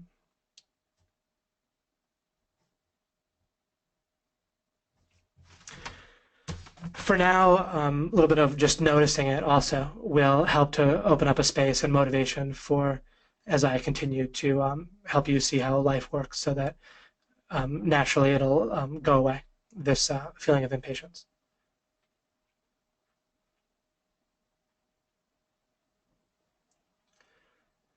What is one sentence you remind yourself of in order to stay positive? And then I see. Thank you, Sebastian. And then probably there's a lot of different responses in there. Let me just quickly, I'll come back to this. Are you going to cover the proof of God concept in any of the trainings? Yes. Yeah, I'll get to that for sure. Because it all matters. I don't really think in terms of automatic boxes like politics or religion or whatever. It's very relevant. Exploring the issue of evolution and creation and God's existence and how things have to work was a critical part of understanding how life works in general and how to accomplish goals. Oh, let me share with you something that sparked something for me. Let me just share with you again a statement that you can work with as you want, and then I'm sure it'll come up here and there. People, among zillions of errors that come from having the wrong foundation in life of helplessness and then trying to compensate for it. One of those things is that people actually twist the idea of faith to a different and basically worthless or weakened or unhelpful counterproductive concept. And you're almost certainly doing this to a certain degree. Is people treat the idea of faith as faith that they're like on the right mountain, that they have the right foundation. that they already have the right foundation, like faith in someone else, faith in yourself, that you're already good enough. That's what people understand faith to be, pretty much universally. And really, the powerful, the concept that's very powerful that I think Jesus really meant by faith is faith that there is a correct foundation. Put in the context of how we know what's true, people will normally have faith that they know what's true, that they already know what's true. Instead, what my understanding of faith that I think is much more empowering and actually powerful is faith that, and this is specifically what I did that really sparked things for me when I was 16, is faith that there is a way to know what's true and that it can be found. I'll cover local peak theory next time for sure. And when I talk about like that you're on the right mountain, it's like if you imagine trying to climb a mountain, right? And that going up is better. But then there's the issue of being on the right mountain to begin with. And so people twist the idea of faith into the idea that they're already on the right mountain, rather than faith that there is a right mountain or right foundation out there. And that's a very powerful idea, what I just shared, that distinction. Let me refresh this here.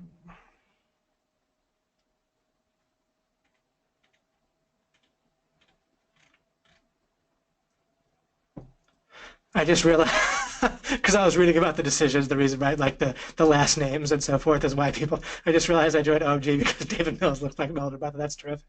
We need more people with older brothers that good looking. Brilliant, David. This is transformational. You're very welcome, Josh. I'm so glad. Mike Swanson, how come when you create something you get real satisfaction more than just pleasure or fun?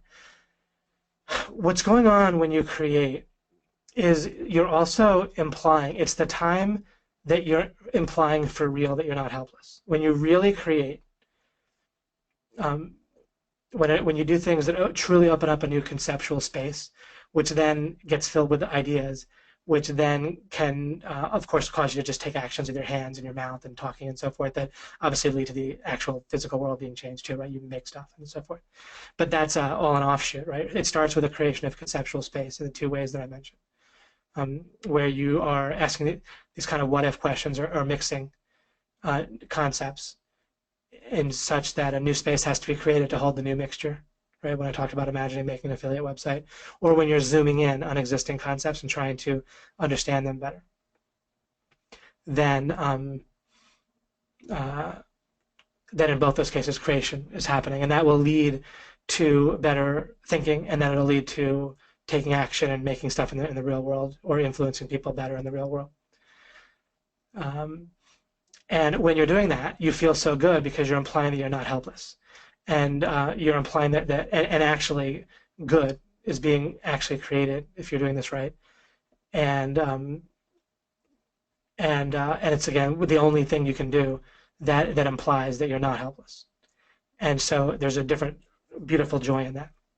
Otherwise, you're pretty consistently implying, without realizing it, that you're helpless by being defensive about being helpless, by trying to build up resources in order to not be helpless. You can build up resources, but not in order so that you're not helpless.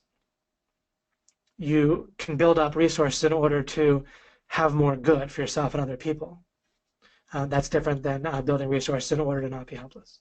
You can, for example, have a wonderful romantic relationship in order to have more good in the world for yourself, for your partner, and for the other people that you influence, and the energy that frees up and so forth. Or you can believe, and you could do both of these at the same time, but you can also, to some degree, believe that you're okay in life and you're happy because you have a romantic relationship. If it can be the reason for a particular good, a resource or a relationship, and that you enjoy and appreciate, but having another good that you enjoy and appreciate is different than something that you need in order to be happy. If you feel like you need a resource or a person, then you're assuming that you're helpless, that you're going to be less happy or unhappy without them.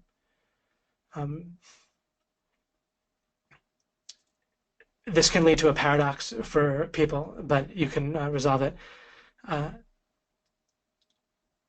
Suppose I cook a meal and then I enjoy it. Then I made something good, right? That made me feel good, and I enjoyed it and appreciated it. I needed to create that meal. I needed that meal in order to get that particular good. But you can always be creating something that can give you a sense of something good. So you don't need one thing or another necessarily. Needs are like kind of relative to a particular goal, and if some particular goal is unreachable or not something that you want to focus on, then you can just work on something else and have good that way. It's a terrific thing in life to have a meta strategy so deep that you never feel stuck, and that's part of what I'm trying to give you is if you get to the core meta strategy in life, then you always can operate even if you're far out of your box that you typically have a foundation of, because you know you have the most basic foundation in life. If you know what to do no matter what, which is to seek understanding, build your foundation, create, these are all angles on the same exact thing, seek understanding and so forth. If you know that you can always do that, then you can understand that you're fundamentally not helpless, and you can always operate. You'll never be stuck, and then you can understand how it feels to know that you'll never be stuck, and then that's a great feeling in and of itself, and then that leads to a positive spiral where you can have a different sense of who you are, and self-image is your sense of self can be, like I talked about, it can be a way to experience different goods and more goodness, but it's not necessary in order to protect you from feeling helpless. Yeah, it'll take a while to let it sink in. And by the way, we want to have less in terms of course, I'm not picking on you, Mike, but have less. We want to a little bit watch the metaphors. And I'm glad you said that so I can point this out. I talked about the idea of force and motion. It's not just force, but also even motion is, in a sense, like a figment of our, it's not really a figment of our imagination. I'm joking when I say that, but it's not a cause of things. Just laws don't cause things, forces don't cause things, and motion doesn't cause things. None of these things are just like color doesn't cause things. It's just something that you experience, but it's not a cause. It's not power. So you don't want to think in terms of it sinking in. You more want to think in terms of mixing. So the more you mix what I'm talking about by zooming in or by asking what if and applying it to situations, and then of course I'll walk you through that when I'm with you. But you can do that yourself. So it's a little bit different than having it move by itself. Instead, you want to mix and create. How do you organize your study and questions? Not very well. I have a notebook. I write questions. I write thoughts.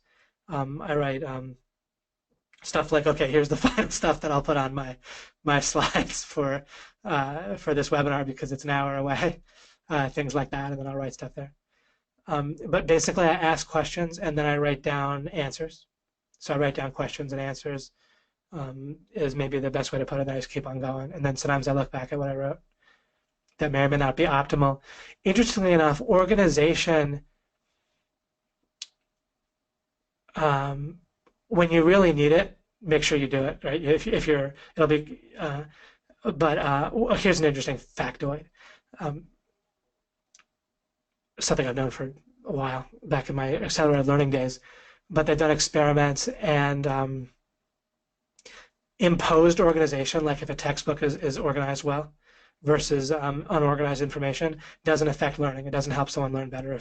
If there's organization that's imposed from an external source, then people don't learn better. Then what definitely helps people learn is if they impose their own organization. Why? Because to do that, you're creating, right? Then that will help you learn. By the way, as you're creating, when you're trying to learn something, then you're making little goals. And basically your mind will remember things that are related to goals that you have. But even little micro goals, like when you're creating your own organization, then that you'll have the little micro goals as you're doing that. Like, oh, what goes here, what goes there, what goes next, right? What do I put next? What does this go? What category should this fit in? When you ask a question, that's a goal, right? Like a question to say is literally a goal, or literally goes hand in hand with a goal, I could say. You're welcome, Mike, for saying yes, mixing in things. Wow, the concept about faith is great. I'll be thinking about this in more depth. Exactly right. Excellent. It's really something. And I can't tell you, I've been working on the idea of faith. That's at least, I asked the question like 20 years ago. I've been working on it. I knew that something had to do with that concept. And I'm not specifically talking about religious faith or anything mysterious, right? Just obviously faith is something that matters no matter what the heck our initial religious thoughts are, or even thinking about religion at all, just the faith to go rank a website or the faith to go talk to a potential client or something like that. But yeah, what I said there, it took me forever to figure that out, and I had to really build so much other knowledge and understanding until I got that clear on the idea of faith that I said. And again, what I said was that um, people twist the idea of faith into faith that they're already right, that they already have the right foundation, basically, that they're already good enough to do something, that another person or another source is already going to be right. And remember, if you interact with a source, like if you read a book, that, or if you hear me, then by the time you hear me, it's already mixed with your mind. So now you're having faith in your translation or interpretation of what the other person's saying, which is even more dubious, right? So instead, you don't want to have faith that you're already on the right mountain, or that the box you're already in is right, or that the seeds you already have are sufficient for your culinary or needs. But you want to have faith that you can find the right foundation, or build the right foundation, or cause the right foundation to be created. Again, you create essentially space by seeking understanding, or even the space is sort of created for you. But you seek understanding that leads to the creation of space, that leads to filling in answers. And those answers might be lattice work. That might not be the exact answer to your question yet. You might need to build a whole bunch of lattice work, right? I had to build for years or decades until I realized this about faith, because it's so universally thought otherwise. And my other answers, I had decent answers from a while back, but not as specific as this distinction about faith that you're already on the right foundation versus faith that the right foundation exists. And that really helps me identify what I did when I was the night when I was 16. And I had this idea that it must be, if it was so important to have a relationship with God in life, then there must be some way to know or understand that God existed and the basic nature of God. It doesn't really make sense that it's so important to have a relationship with God if we can't even really know what God's like. The idea of having faith that we already know, or that it's already, I don't know, or to believe what we already believe, it didn't make sense to me. So I had faith that there was a proper foundation, and that's what led to everything else. I have not read Neville Goddard's work. I can look that up later. Mike Long, just a hashtag boom. Hey, Mike. Thanks for the boom. Thanks for lowering the boom there. Really makes you think. Yes, it does. Okay, let's see what else we got here. David Mills, should one be impatient to reach out of one's comfort zone or expanding it? No, you don't need to be impatient to do that. Basically, what you want to do in life, and I'm a little bit repeating myself here, and I will develop this more, I guarantee you. But for now, all you ever really fundamentally need to do in life is to figure out what you want, like what fruits you want, and then work to build the right foundation, plant the right seeds, and develop around that seed. And that might include, sticking with the metaphor, that might include going out and asking questions about and learning more about what might help the seed grow, that sort of thing. You don't need to be impatient. You can feel something called creative tension, which is in my original series. I think it's labeled like the 2013 series. That's still good stuff in there. And I gave a number of things that there were kind of models that you can apply now. I might better understand now why those models work, but they're still useful models. They're not going to lead you wrong. So ultimately, there's one and only goal that we want to have as a foundation, right? And that's the goal for everyone, to be maximally happy. And then that will, when you have that goal as your clear foundation, then you're not going to have any problem working on your foundation, because you obviously can't get there within your comfort zone or what you already know, right? Neither can I. And so I'm working on that goal using all my strategic ability to do so. I understand the basic technique has to do with understanding ideas that once people get them, once people assimilate them, they don't mix with other things and get degraded. They need to stay. And that's why that relates to the idea of being able to understand what's correct. Is there certain distinctions that once you have, you're not going to go back. And so if we can get people in a way that we're not going to, if the progress that we make improving the world is going to be stored and not degrade, then we can keep making progress and get to everybody eventually. Um, and I might have more ideas, hopefully, and almost certainly have more ideas about impatience for the future, because there's been a couple of questions about that, and trying to deal with that more and more. And already what I plan on sharing with you over time will build that more and more. Why do some people have a need to replace something with something else instead of letting go unconditionally, allowing the natural order of things? Um, Perhaps I'm a little bit sticking in with the topics that I've covered, but perhaps that again relates to the idea of the fundamental assumption that we're helpless. And remember, it's not like you positively affirm or not that you're helpless, but if you track how it must have happened, how your mind got built, obviously you started out feeling helpless when you were an infant, and then everything else was built upon that. And so you need to, if your mind believes that it's helpless, that's the core assumption, and it's protecting you from feeling that way, right? People don't realize they feel helpless. They protect themselves from feeling that way. That's this defense mechanism that's so difficult to deal with. And it was getting in my way, trying to help people understand law of implication. But now that I understand it, we can identify it directly and go after it directly and dissolve it. Now that we know what the mixture is, we can dissolve it. I don't know if we'll dissolve it immediately or not, but we'll dissolve it. We'll get there. Maybe, and very possibly pretty quickly. Maybe for some people, I don't know, on this webinar or not. But I'm not worried about that. I'm not impatient for that. It's important that we don't get to where we just want to feel like we have the answer. We need to have clarity and really make sure that we understand it clearly, which that in and of itself is something I'll need to cover more. I've, of course, made recordings about it in the overview and rundown series, but I will certainly want to cover in this new Alchemy push that I'm doing. There's a major push where I'm really looking to get people over the edge, over the threshold in this whole series over the next several months. That's why I'm going to even go to twice a week for 4 months. So people need to replace it. If the core assumption is we're helpless and our brains, but our mind is trying to make us, and I use brain and mind interchangeably, the same as using computer and software or something interchangeably. That's perfectly fine for me to do right now. And I say both just so you don't latch onto one too much. But if our mind or brain is trying to protect us from feeling helpless, but assuming that we are, it's like if you have a kid, right? Stephen Covey gave this story like this in the preface to, I think it was the preface, something like the preface. It might have been a foreword or something, who knows, to 7 Habits of Highly Effective People. He talked about how it wasn't until he realized to stop assuming his son was naturally bad at like sports or baseball and trying to compensate for that and trying to get him to succeed anyway, even though he was basically incompetent in Stephen Covey's mind. He realized that he was reinforcing the assumption in his son's mind that his son was incompetent, and that he was implying that his son was competent, right? Incompetent by all the suggestions he would give in trying to make his son competent. They all carried the seed, and you can go look this up and read it for yourself. It's a pretty cool story.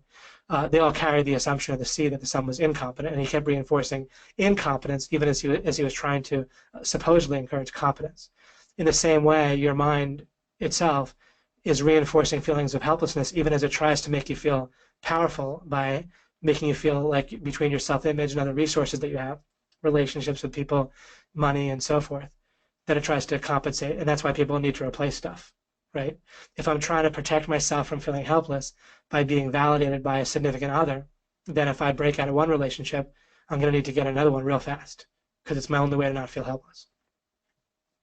The solution, again, is to have a different foundational view of things so that you understand that you actually are not helpless.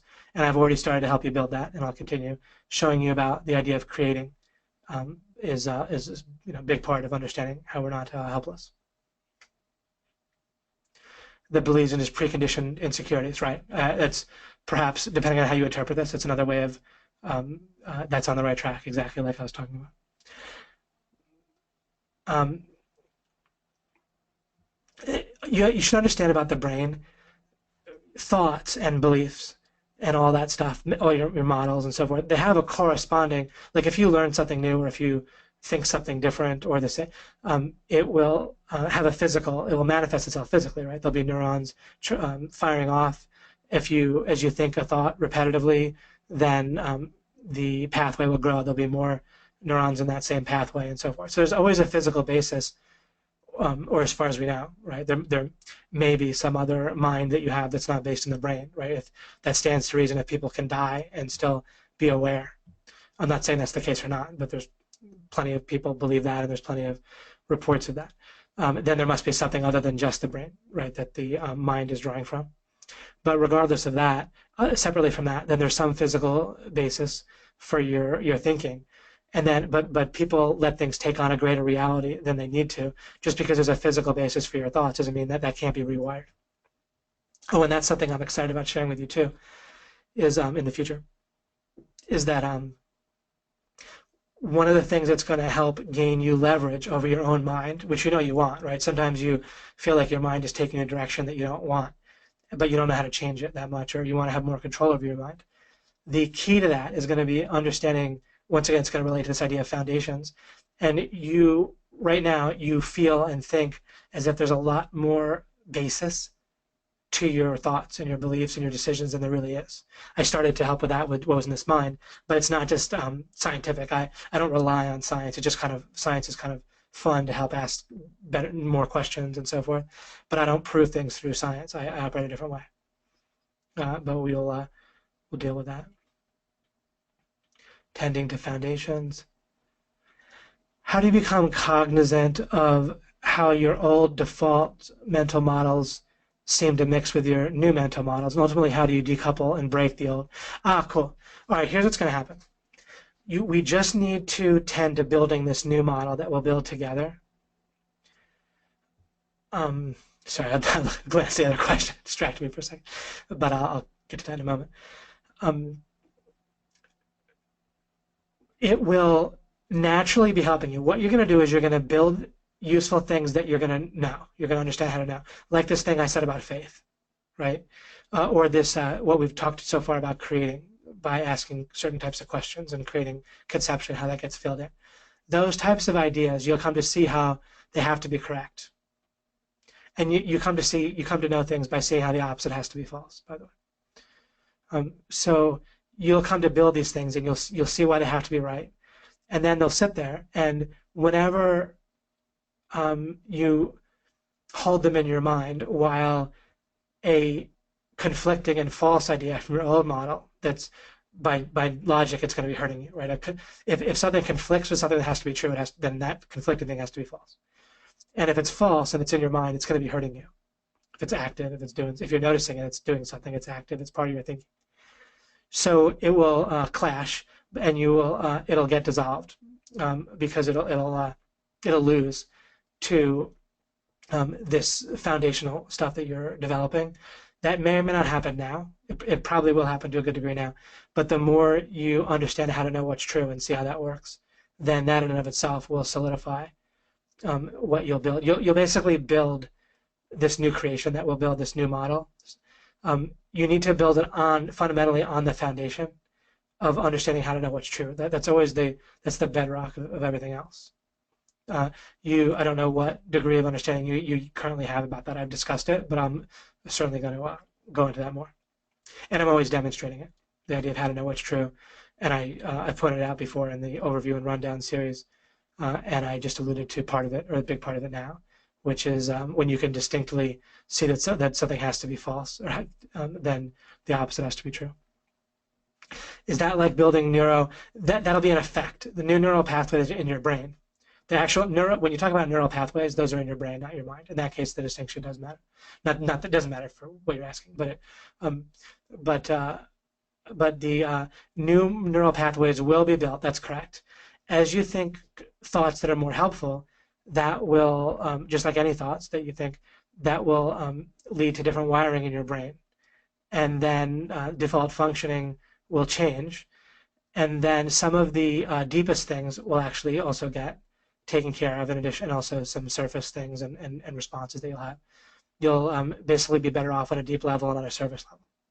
On a surface level at this point, I'm at the point now where I really would have to think fairly hard to think the last time I was like perturbed or certainly very upset. It was I have to go back at least weeks, almost certainly months, if not. I can't remember the last time. I can remember a time in my life, but it really was a while. It just doesn't happen to me much at all. And for example, I've never once been upset or angry with my son, who's going on 4. He's 3 right now. He'll have a birthday this month. And I don't pride myself. It's not willpower. I couldn't if I was willpower. None of this is about I'm better. This is about ideas and methods. And there are ideas that are correct, right? And methods that are correct. And I can report to you on the success of certain methods that I've been following, but that's all I ever mean if I'm talking about how I'm successful at something. But it's not through willpower. Through willpower, there'd be some times when I wouldn't presumably snap at him. I just don't view the world in a certain way where I ever feel like being upset with him.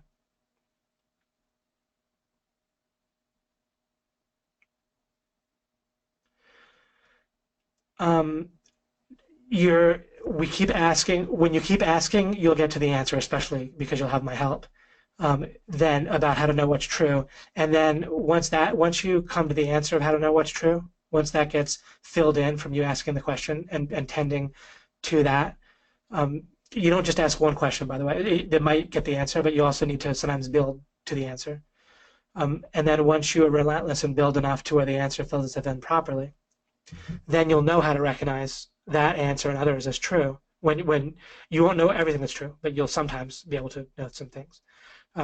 Then you'll start to build ideas that you know to be true, and then that will help to dissipate false ideas. What you can do also is if you know one thing is true and then you feel like something is true but you know it has to be false because it conflicts with something you know to be true, but if you still don't feel it, if the false thing still feels a certain way, then what you'll understand to do is realize that life has to do with mixing, not motion or forces, and you try to zoom in and look at the ingredients of what's coming together to make that false idea, and it's understanding the ingredients that will help dissolve it. I'll go over some examples of that in the future. According to law of implication, is belief in God necessary to success? Yes and no. Certainly it's not necessary to achieve various goals. Obviously people achieve goals without my help, right? And without believing in God. Overall, if we understand success to be everyone's maximally happy in a kind of ongoing way, then and we're eliminating wrong ideas, then I mean the idea of understanding God's existence and the basic nature of God and how that relates to see the trouble is we can't really understand what's going on with the world without understanding about God. People tend to think of religion as something that's sort of compartmentalized. Some aspects of religion might not be relevant or helpful and some are just false. But the idea of God's existence, you just can't understand what's going on in life without that understanding. So now, not belief, you're going to be able to understand it. You may have heard me say the phrase, it's actually not possible to believe that something is true. That's a contradiction in terms. You either know something is true properly through the right method or you don't. If you don't know, that doesn't make any sense to say you believe it is true. It doesn't make any sense to say that I believe something is true if you also would affirm you don't know whether it's true. You have to choose one. What you can do, the idea of belief that does make sense and that you can't really live without, is you believe as if things are true. And that's what you'll always do that. And that's one of the reasons why you're always not going to have trouble taking action. You can have trouble taking action for other reasons because of blocks, but you're not going to have trouble taking action as you seek understanding without forcing taking action, because you're always going to act at the level of your current belief and understanding. So you don't have to talk about believing that something is true, but you believe as if it is true. In other words, you act as if it's true.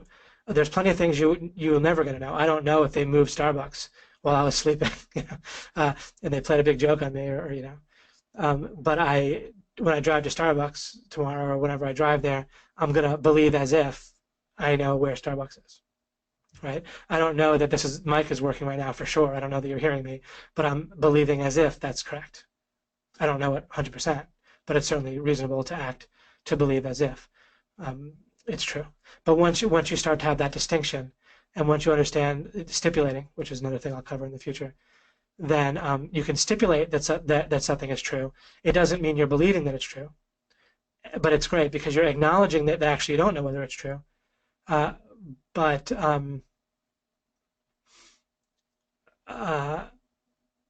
but it's like a placeholder. You're saying, all right, I'm gonna think based on whether on this is true. A kind of trivial example, but just to give one quick example of what I mean. If you're thinking about, am I going to tell someone that I love them, then you might think, well, do I even know for sure they exist? And you say, well, let's just stipulate that I know that they exist and move on, because I'm not going to sit around for the next year trying to figure out how do I know whether they exist or not. Much better to just move on. And if that issue becomes important, then I can delve into it. If I have reason to question their existence or the nature of their existence, then that might be relevant. But in order to move along with things, you can stipulate. Or if you're making a business plan, and I've used this example somewhere else, I'm not sure where, but if you're making a business plan and you have reason to believe that you have $5,000 seed money, then you can stipulate, okay, I have $5,000, and then what should my plan be? And conceivably that $5,000 can go away, or you can end up with 10,000 or whatever. But perfectly reasonable to stipulate that and then move along. By saying you stipulate it, you're not assuming it. It's different than assuming. You don't need to assume that it's true. You just stipulate, and then you can always go back to what you stipulated if you need to and zoom in on it and see if you want to stick with that stipulation. Thank you, Angela. That's really nice. Let me zip over here so I don't. Oh, thanks, Mike. Mike's been licking his chops. Great way. Mike's always very graphic and often gastronomic with his communication. One of his strengths.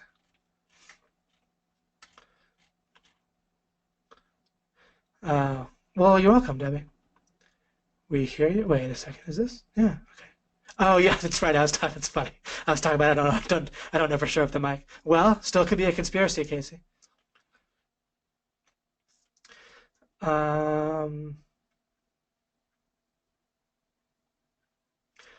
Big reveal. We have a built-in belief that we're helpless. Will you be expanding this? Oh yeah, for damn sure. I'll be expanding on that. That's kind of one angle on the whole enchilada.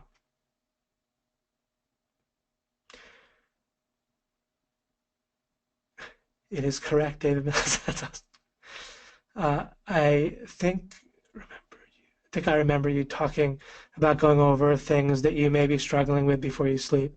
Do you also go over your major goals nightly as a routine? I don't do that, no. If I do, right, but I will like to have one creative problem that I'm working on, and I do use sleep to as part of a process of working on something creative. Now, creative can have different nuanced meanings. I kind of put a little bit of can of worms there. Something I talked about even back in 2013, and I have a few videos that I talk about creativity, and they're certainly worth listening to still. And there's different things going on. There's different machines working, and there's you, who's not a machine. There's you as a conscious being who create in the way that you do, or who do something that leads to creation. But then there's your mind, your brain, and there's processing going on there, and you want to direct that processing and have it working on something, generally one thing, and I like to tend to that so that my mind works on what I want it to and not a bunch of other stuff. So not really goals then, more like I tend to my mind in general so that it's working on the things I want it to work on. Typically, again, one thing at a time that I'm trying to have like a breakthrough with, and I don't necessarily only do it as before I go to sleep. I'll probably attend to it in particular before I go to sleep if I feel like it might not be working on that. Sorry, that's a little bit of a wishy-washy answer, but that'll suffice for now.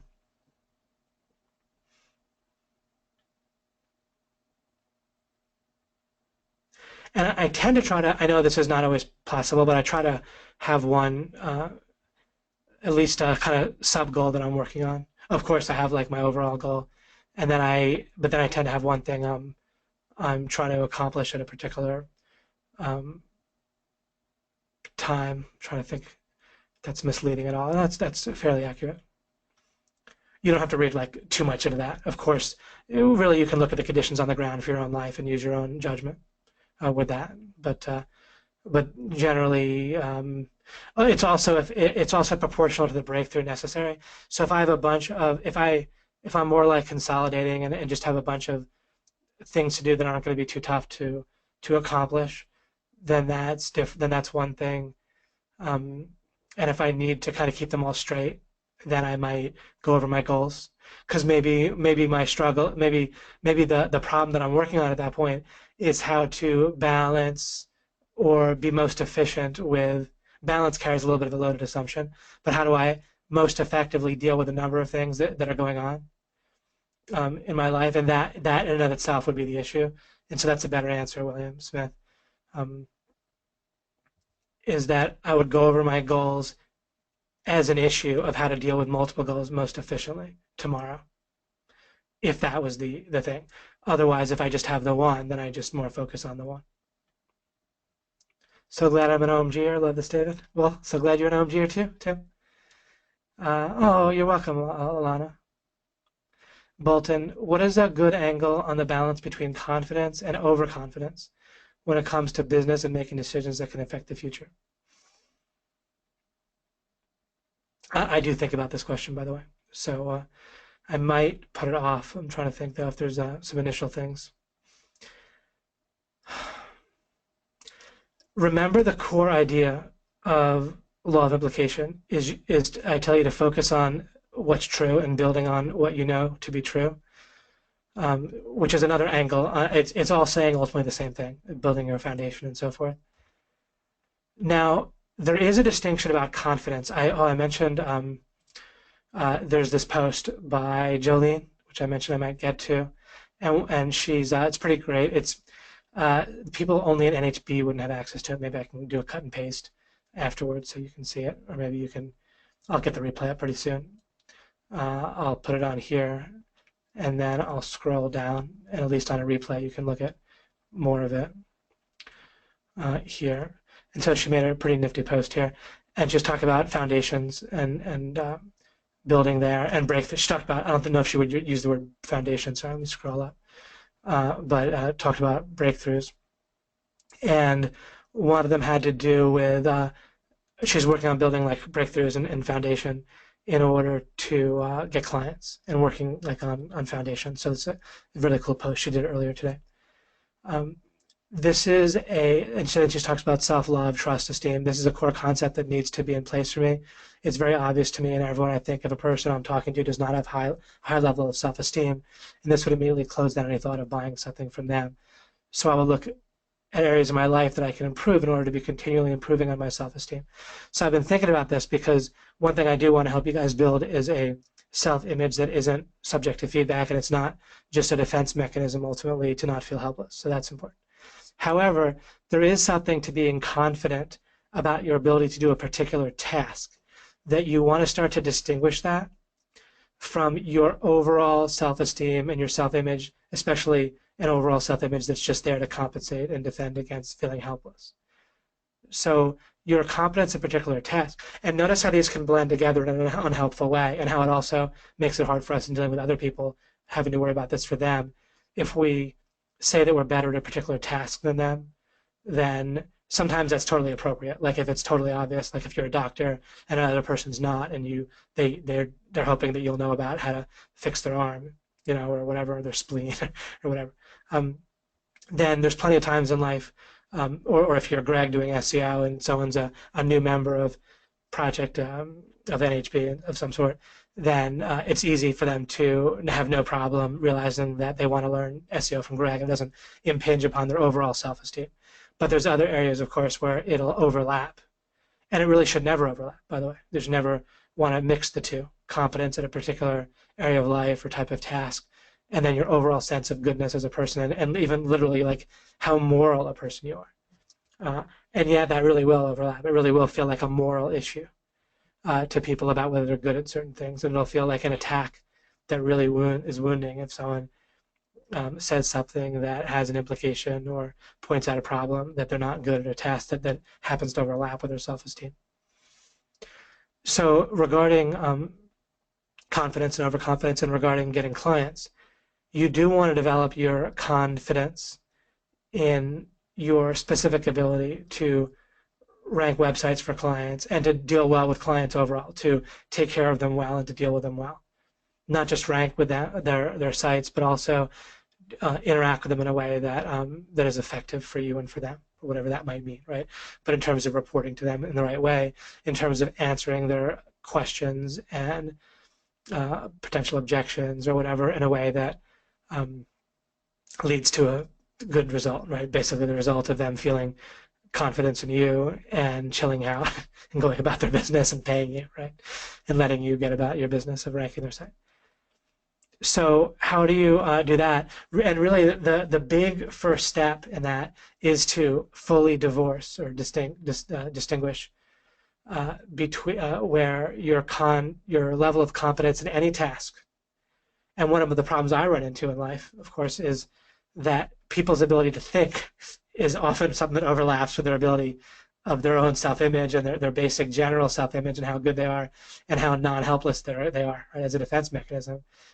So I need a lot of kind of lattice work or OMG in this whole situation managed to do that fairly well, right? Where I can talk to you about how to think in a way that doesn't feel threatening, probably, which is good, right?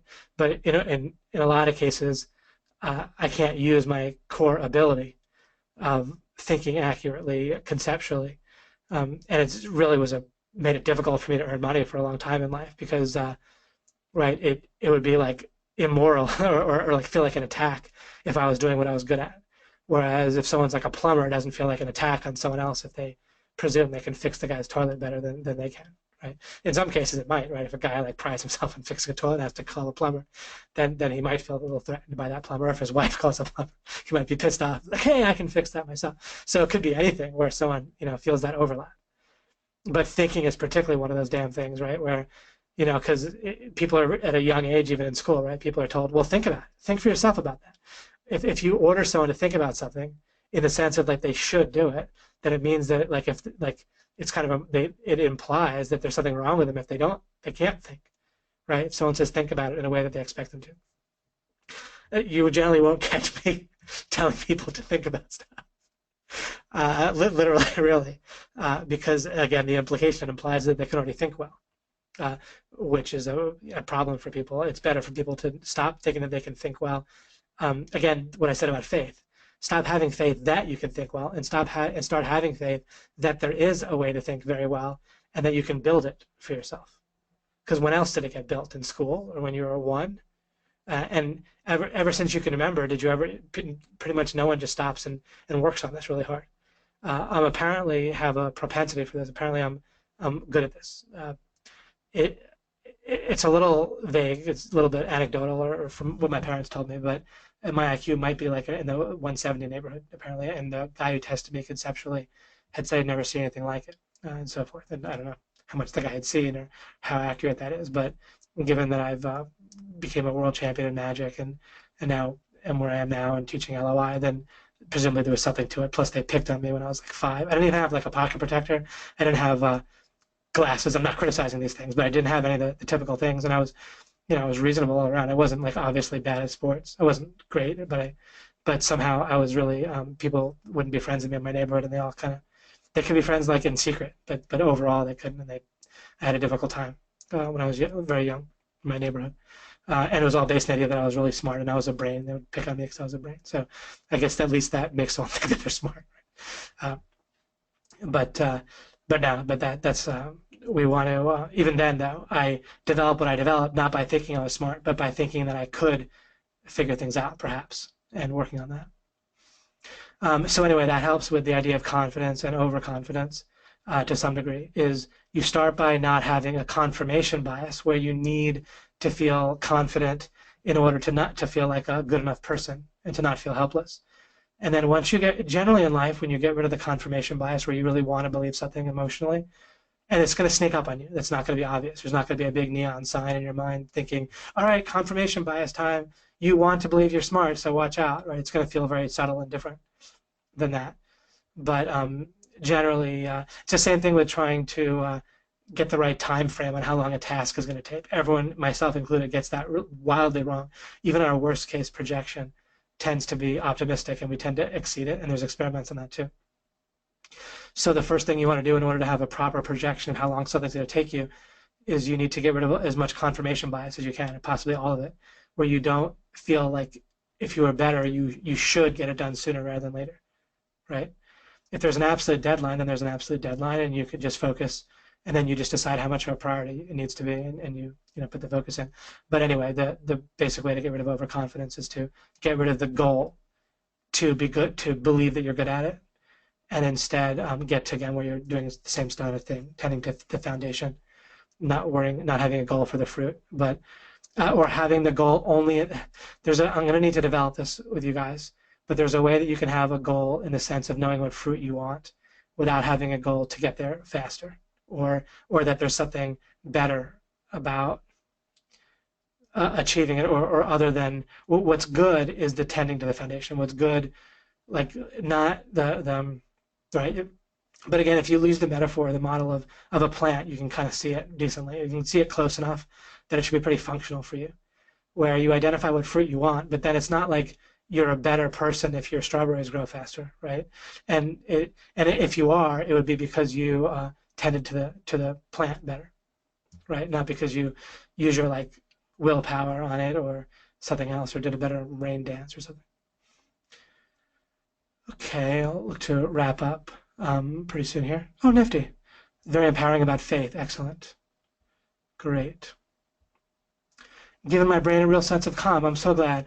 I do tend to have that effect, and the only reason I say that is, again, you'll develop this even more and more, where you'll have that effect on people, and that'll make you more likable, right, and so forth. When you have your foundation in a certain way, then you'll come from that place, and it'll be calming.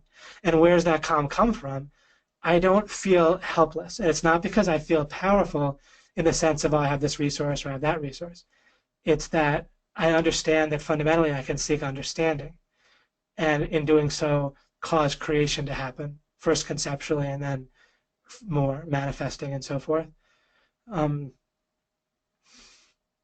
no matter what situation I find myself in, then whatever that is, I adjust my goals appropriately and seek understanding and tend to the foundation. And in that, I don't feel helpless. And that comes across, and that makes other people feel a kind of calm feeling too. And that's the feeling I basically feel consistently. I pretty much always feel a kind of calm, happy feeling, pretty much all the time, and mixed with like joy and appreciation and so forth, and just appreciating like both stuff I have, like my house, my car, my family, and so forth. And I appreciate, and when people appreciate me, instead of it making me feel like less helpless or scratching an itch, it's just a very nice good that I can appreciate. Just like if you cook me a nice meal, then I can appreciate it. I wouldn't starve if someone didn't cook me a nice meal, but if someone did, then I would eat it. Presumably I would eat it and appreciate it. And that's kind of what it's like when you express your appreciation to me. How did you know that you did enough for a particular day in order to feel successful at a particular day of SEO project? I don't really look at it that way. I'm not looking to feel successful. I'm looking to have a sense of priorities in life of what I need to accomplish. First thing is get a stable base underneath you, and then grow from there. And so, and I make those things a pretty. Again, when you think in terms of priorities, I don't really do a lot of scheduling, unless, of course, I'm meeting someone else, then you have to schedule it. Otherwise, I do more priorities, and then I tend to do better in the morning, and so in particular, I'll work on that. But if there's something I want to get done, and I feel like it needs to get done, then I'll tend to work fairly nonstop on it, except for I have a priority of, spending a certain amount of time with my family, like, about an hour with my son, about an hour and a half at least with my wife. And that's not like, I'm not, if that sounds weird, I'm not like checking my watch. I'm just giving you a ballpark figure. And I'm not checking my watch at all. But sometimes we're on the clock for various reasons, because, when you have a young son, there's all kinds of things happening next, like they're going to wake up from a nap or whatever. So anyhow, I will have certain things, certain carve-outs, we could say. And then other than that, if I need to do something, I'll probably just work on it nonstop until I get it done, pretty much. That's sort of my personality. Most of the things that I have to do in life, if I don't do them now, I have to do them later, and they'll kind of nag at me. But then other things, if they're more ongoing, then again, I'll just have a balance of of if I need to play some games or do something else, then I will. But I mostly don't. I'll stop playing game. I like to play strategy games and so forth, but I've stopped for months at a time if necessary. If I feel like I'm burning out, then what I try to do is design out of that rather than just take breaks. And I'm not advocating this or not. I'm just reporting to you what I do. I'm not saying this is how you have to do things, and really I'm not. Um, part of how we operate is based on we all have just different preferences, right? Just like I wouldn't tell you what food to eat because you might have a different preference. It might absolutely work for you to think, all right, what really works for me is I'm going to spend a certain amount of time each day at my hobby, and then a certain amount of time with my family, a certain amount of time, after sleep, and then I'm going to spend the rest working. And if I want to have more time for my family and hobby, then I do that by building out of my work, right? By designing a situation where I don't need to work as much in order to make the money I need. And by the way, when you're not making money in order to compensate for feeling helpless, then you need less of it. So you don't necessarily need to make an unlimited amount of money. Like it's not like an insatiable hunger necessarily. I have no problem with somebody wanting to make more and more money. I'm not being critical of that. I just don't. It just is. I think it's like food, where it isn't necessarily something that's going to work for everyone. And so that can work well for some people to want to make more and more money and set more goals and think of more cars they want to buy. And again, that can be their hobby, like literally. But only if it is your hobby do you want to pursue it that way. For me, making money doesn't really scratch the itch as a hobby. So I've made basically about the amount of money, roughly for $3 million, you can, with annuities, have your retirement taken care of, where you'll get about $10,000 a month from when you're 60. That's one of the million. For another million, you can take care of yourself pretty well until you're 60, almost no matter what age you are. And I'm being rough. If you dispute me, then all you'd be saying is, no, David, I think it's 1.3 million, and that's my point. It's not a big deal. And then for another million, you can live in luxury with a house and a car all paid off and whatever. Of course, you can adjust the numbers however you want, but just giving you an example. If making money is a real hobby that really works for you, then great. And that could be a great way to contribute to the world in all kinds of ways by making money. By doing so, you have to provide value for people. Plus, you can spend that money in various ways, helping people, helping yourself, whatever. But then for me, again, it doesn't really work as a hobby. So I grow OMG because it's so helpful. I ended up accidentally making something that is good enough that I want to help it continue. But it's also a great foundation to grow LOI, law of implication, off of. How do you break old habits? I notice that my body is extremely hard to control, as weird as that might sound. That'll fill in more over time as we continue. But basically, by thinking different thoughts and having different actions, then your neurons will grow differently. Tony Robbins talks about it's like scratching a record, but physically your neurons will grow differently as you. What I do is I get a wedge, and I look for that wedge or that foothold. Fundamentally, your strategy in life is, in one sense, build a foothold, and then the details take care of themselves.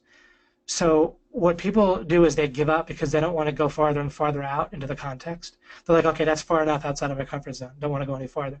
When you stop thinking that way and you do whatever it takes, because all you're doing is building foundation, all you're doing is looking for more and more of a foothold, then you will naturally find some foothold. So if we're talking about like eating, then you keep searching until you find something that you know, like maybe that you don't want to be over a certain weight. For me, weirdly, I'm not I don't have that all taken care of in my life, but I stopped gaining weight like 8 years ago and haven't gained weight since. Previous to that, I kind of shot up and gained some weight like around when I got married, basically. But it was happening a little bit before that. But around when I hit 27, I stopped being able to like eat anything I wanted to. I used to be able to. But anyway, various footholds can work for you, and you at least focus on what you know. And I knew I didn't want to get any more than where I was. But that was pretty clear to me. When I say no, in that case, it's not like perfect knowledge, but it's good enough that I can stipulate it and work from there. And that was a good enough foothold to put the brakes on things. So at least that's at a stable base. It's like in a holding pattern until I focus in on it. But you basically go out and you get a foothold somewhere, somehow, and you continue to build from there. New thoughts and new actions until it clicks, new neural pathways built. Essentially, yes. And if whatever you're doing isn't working, you just search more and more in the context, or for more. You look around more and you poke around, and you're always looking to poke around in order to build foundation. See, even when I'm building details, even when I'm taking action and doing stuff, then it's framed in a way that I'm building my foundation, because either it's working and that's just kind of fun, or if anything's, or actually if it works, then I ask, well, why did it work?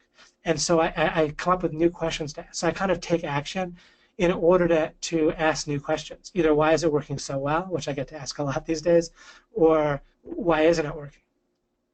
And then I'm doing stuff and I'm building stuff, right? Obviously, I don't have a problem taking action. I wouldn't build OMG, and so on and so forth, right? So that's what I do though regarding habits. I find creating gives me tremendous energy. Do I feel that too? Yes. I do feel that, because what you're doing when you're creating is you're going to unblock, especially energy. You don't really get energy. You more, I would say, unblock it. That might be splitting hairs. I'll look to develop that as well more in the future. Is law of attraction one of the foundations we should be working on, or is LOI be enough for itself? Thanks, David. Law of attraction I would use to sort of ask questions. It is not quite fully foundational, not quite deep enough in a sense. You also don't want to ultimately, it's a fine model, and I used the model of law of attraction in essence to build OMG, but I have a twist on it, which is we attract the implication of our thoughts. We attract what's really true based on our thoughts, rather than the surface of what we think we're thinking of. And the most obvious thing you can think of there is with helplessness.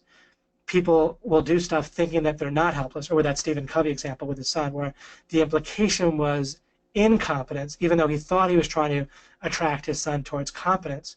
He was implying, or he was assuming, or it was based, the foundation of his thoughts actually was incompetence, was assuming his son was incompetent. And that's what you're actually going to attract. And that's why LOI matters so much, because in order to figure out what you're going to attract, you need to figure out what you're really thinking, what the real implication is, what really has to be true based on what you're saying, doing, thinking. Also, attraction is a little bit of a flawed mental model. It's a little bit like Newtonian physics, where it works totally to think in terms of motion and forces in many cases, but ultimately it will fail you in some ways when you get deep enough, or when you try to get granular enough. So it's a perfectly good working model, and then ultimately, if you think more in terms of mixing rather than attracting, which is like involves motion and forces, attracting and magnets. I myself talk in terms of magnets sometimes, but more and more I'll be talking in terms of mixing. That's a recent breakthrough, to realize how pervasively you want to think in terms of mixing and not forces. And I'll be developing that for myself more and for you guys more. So need versus want impacts your outcome. Not necessarily. The clarity, what's going to affect your outcome is the clarity of the fruit you're trying to make, and how that affects your foundation that you're building. What impacts your outcome is going to constantly be how well you build your foundation. That might be related to how strongly you want something, might affect the priority. And then if it's more of a priority, you might build the foundation with more focus, more energy, more time, and so forth, which will then impact your outcome. So the stronger you can also get your mind, I talk about this in the when I talk about creative tension and creativity in the 2013 LOI original series. Then you'll see that more of that too, where the more distinctly you can show your brain the difference between how things are and how you want them to be, the more creative tension, the more resources of your brain it will devote towards working on something. That's a little bit different than creativity. The creativity happens in you creating a situation to put your brain in a way to work right. So you do something, it leads to creation. Part of that creation is your mind gets focused as a machine in a particular direction, or devotes more resources as a machine towards something. That may or may not be somewhat vague, but it contains a lot of golden nuggets in there. That, again, all this will be developed. It's all relates to the same type of foundation that I'll be building with you guys.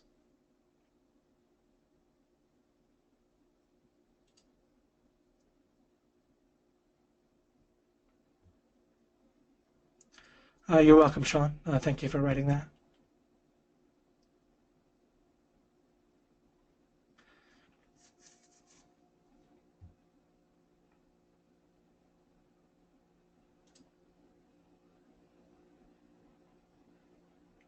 Just be very careful not to use the incorrect meaning of faith. I'm not saying that you are, but you don't want to um, like be very careful about the idea of believing what's true.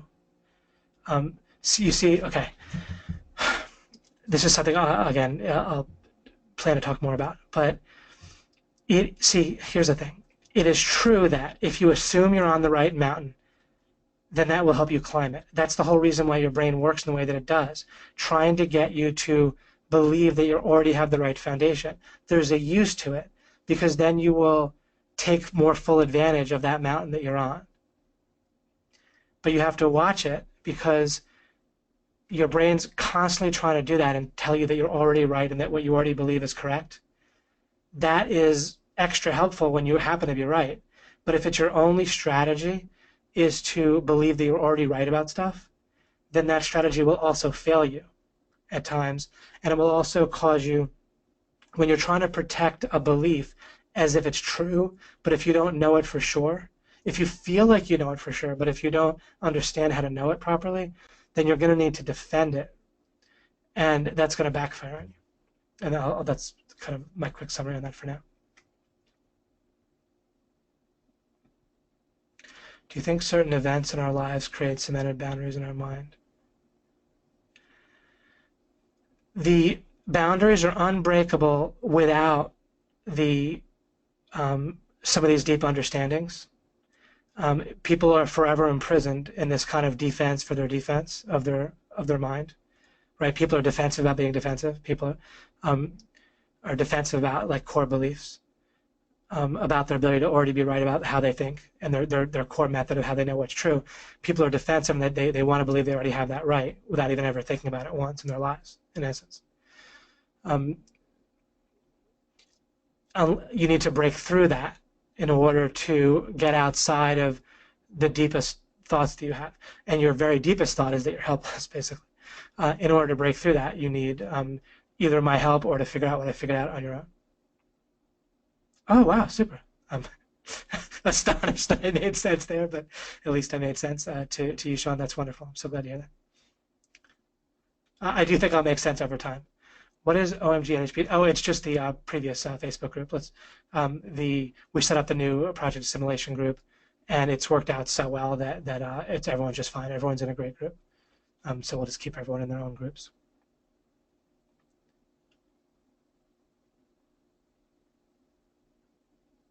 Yes, absolutely, Nick. Having a strong meta strategy is huge, and it's like with the way meta strategies work is they kind of nest, like one of those that Russian toy where you pull one apart and you have a smaller one inside the Matryoshka doll. And so you can have like a meta strategy on how to understand technology, or a more specific one on how to understand search engines in general, or generally good at learning, or you have a framework in terms of learning what Greg is talking about. Until you have that framework or meta strategy, then it's more difficult. And then you can have a strategy, you can have meta strategies for staying motivated and so forth. But then, or it's kind of easiest to see with like literature, or at least sorry, my example, the one that comes to mind. If you kind of understand how to read Shakespeare, which I don't, but if you do, then it'll help you read Shakespeare, and then you might have a greater meta strategy about how to read literature, understand literature, appreciate literature in general. And then there's a deeper thing about maybe how to learn or read, who knows? But they kind of nest. But then ultimately you want to get to the deepest meta strategy and then grow the other meta strategies off of that, or rebuild them off of that. Brian said, remember I talked about imposing organization. This is a while ago. I spent most of my weekend organizing websites, OMG info, email, etc. It was awesome. Great, exactly. When you impose your own organization on things, then that sparks creativity, of course, because you're naturally. Yeah, I actually use this as a little bit of a counterexample because this is how people usually can quote this when it comes, faith is evidence of things hoped for, or substance of things hoped for, and evidence of things not seen, or different things. But my sense is that isn't good enough. To me, that's a bit vague, to say the least. and it can cause people to to not really try to dig and try to figure out what faith really was. That's kind of my sense of things. I feel like people chunk up too much or are happy with somewhat abstract or not fully understood definitions rather than something that you built. Changing my entire perception of reality. Well, excellent. That's what we're trying to do here. Build it back up again. And remember, it's okay. You can act in your current perception of reality just fine and only use this stuff on a helpful basis. David, what happens when you feel like you need OMG and LOI and without it you would feel helpless and stuck? That's okay for now. We should be around. And what happens is you work on your foundation, you stick with me, and I'll get you weaned off of me. Where you will no longer need me, I'll be irrelevant. Reach out and hug someone. It's funny. Reach out and touch faith. But we need the stuff we need. This is what I'm saying, is what I said earlier, we're building a parallel track. You can't just will yourself to not feel helpless to a certain degree.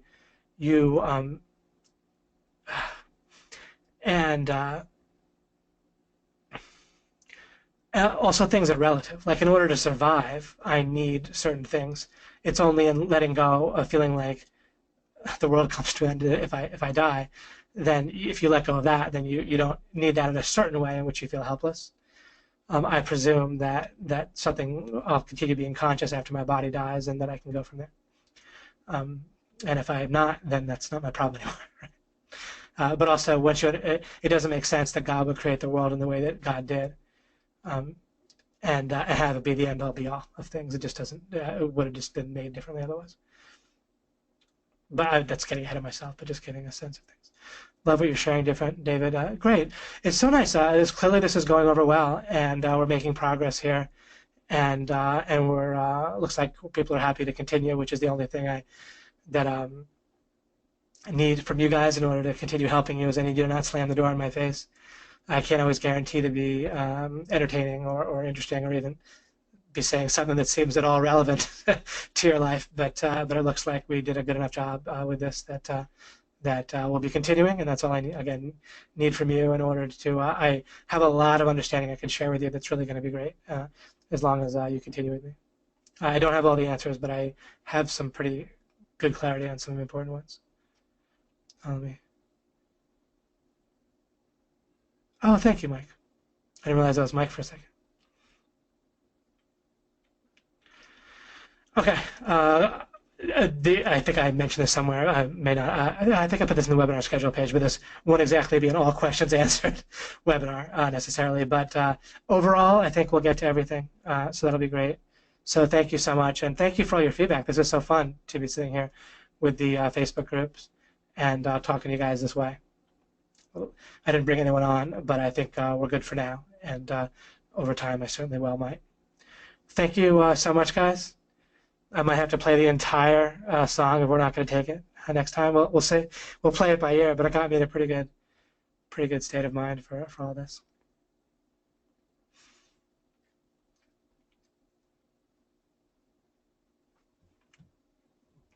Thanks, Mike. Absolutely. Yeah, 20 plus years in the making for real. Mike and I have been building up to this for a very long time, working on our foundations, right? We built OMG with the idea that if we want to be transforming the world by spreading good ideas and correct ideas, then might as well get in with internet marketing and figure that out and be around people that are figuring it out and masterminding with it. Literally, that was our actual thinking in getting in this whole niche and all that and building OMG and the stuff before OMG. Literally, we were thinking, might as well be here if we're going to work on changing the world. We don't need gatekeepers anymore. We don't have to get on Oprah or something like that, right?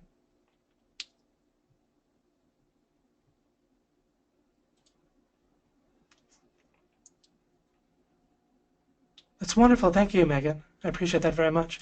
And hopefully we'll keep building on that.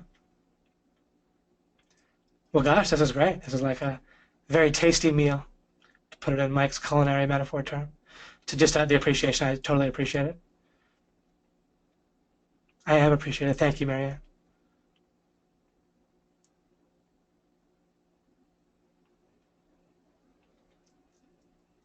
Leonard Cohen, huh? I'd have to look that up. I'll look it up after the webinar.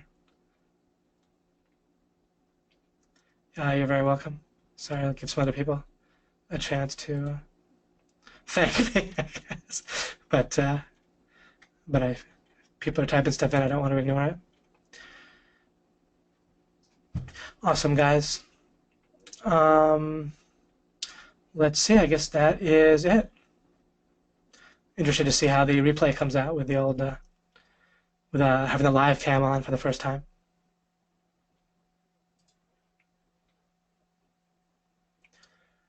Awesome. Okay, I will be shutting. Oh, there I am. I came back on the screen.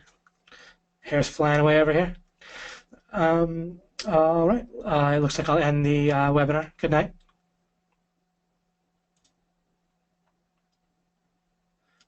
More stuff's coming.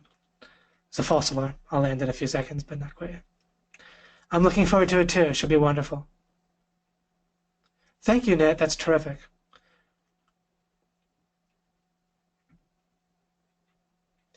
You're welcome, Mr. O'Brien.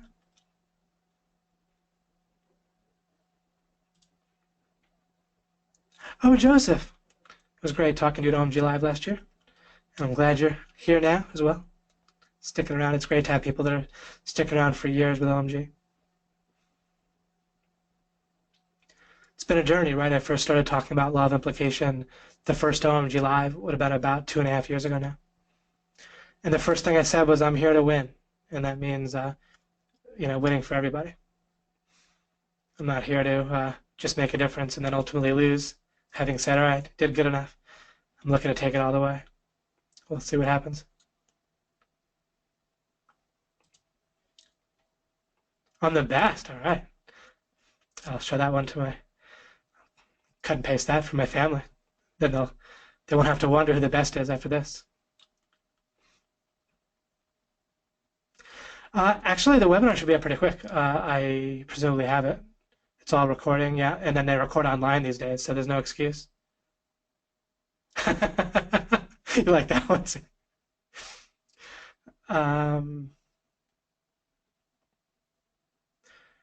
Okay, I'll tell this quick little story. My wife was doing this kind of thing that she learned that you're supposed to do with this memory thing, helping to kind of build not exactly memory, but like processing of more units or stuff, memory processing or something. I'm forgetting the name of it, but she would have these. She would show pictures that she'd taken of different people, like in his family or extended family, or a couple of animals and stuff, and put it face down after he looked at them. And then he'd have to say what the picture was face down from memory. And he was having trouble remembering one. And my wife says to him, he's like 3 years old. She said, "Well, who's the best?" And he goes, "Daddy." His face lit up, and he knew exactly who it was. So there we go. Without even SUNY's proof. At least one of the benefits of having a young child is they think you're the best for a little while. Not sure when that'll go away, but try to keep them brainwashed for as long as possible.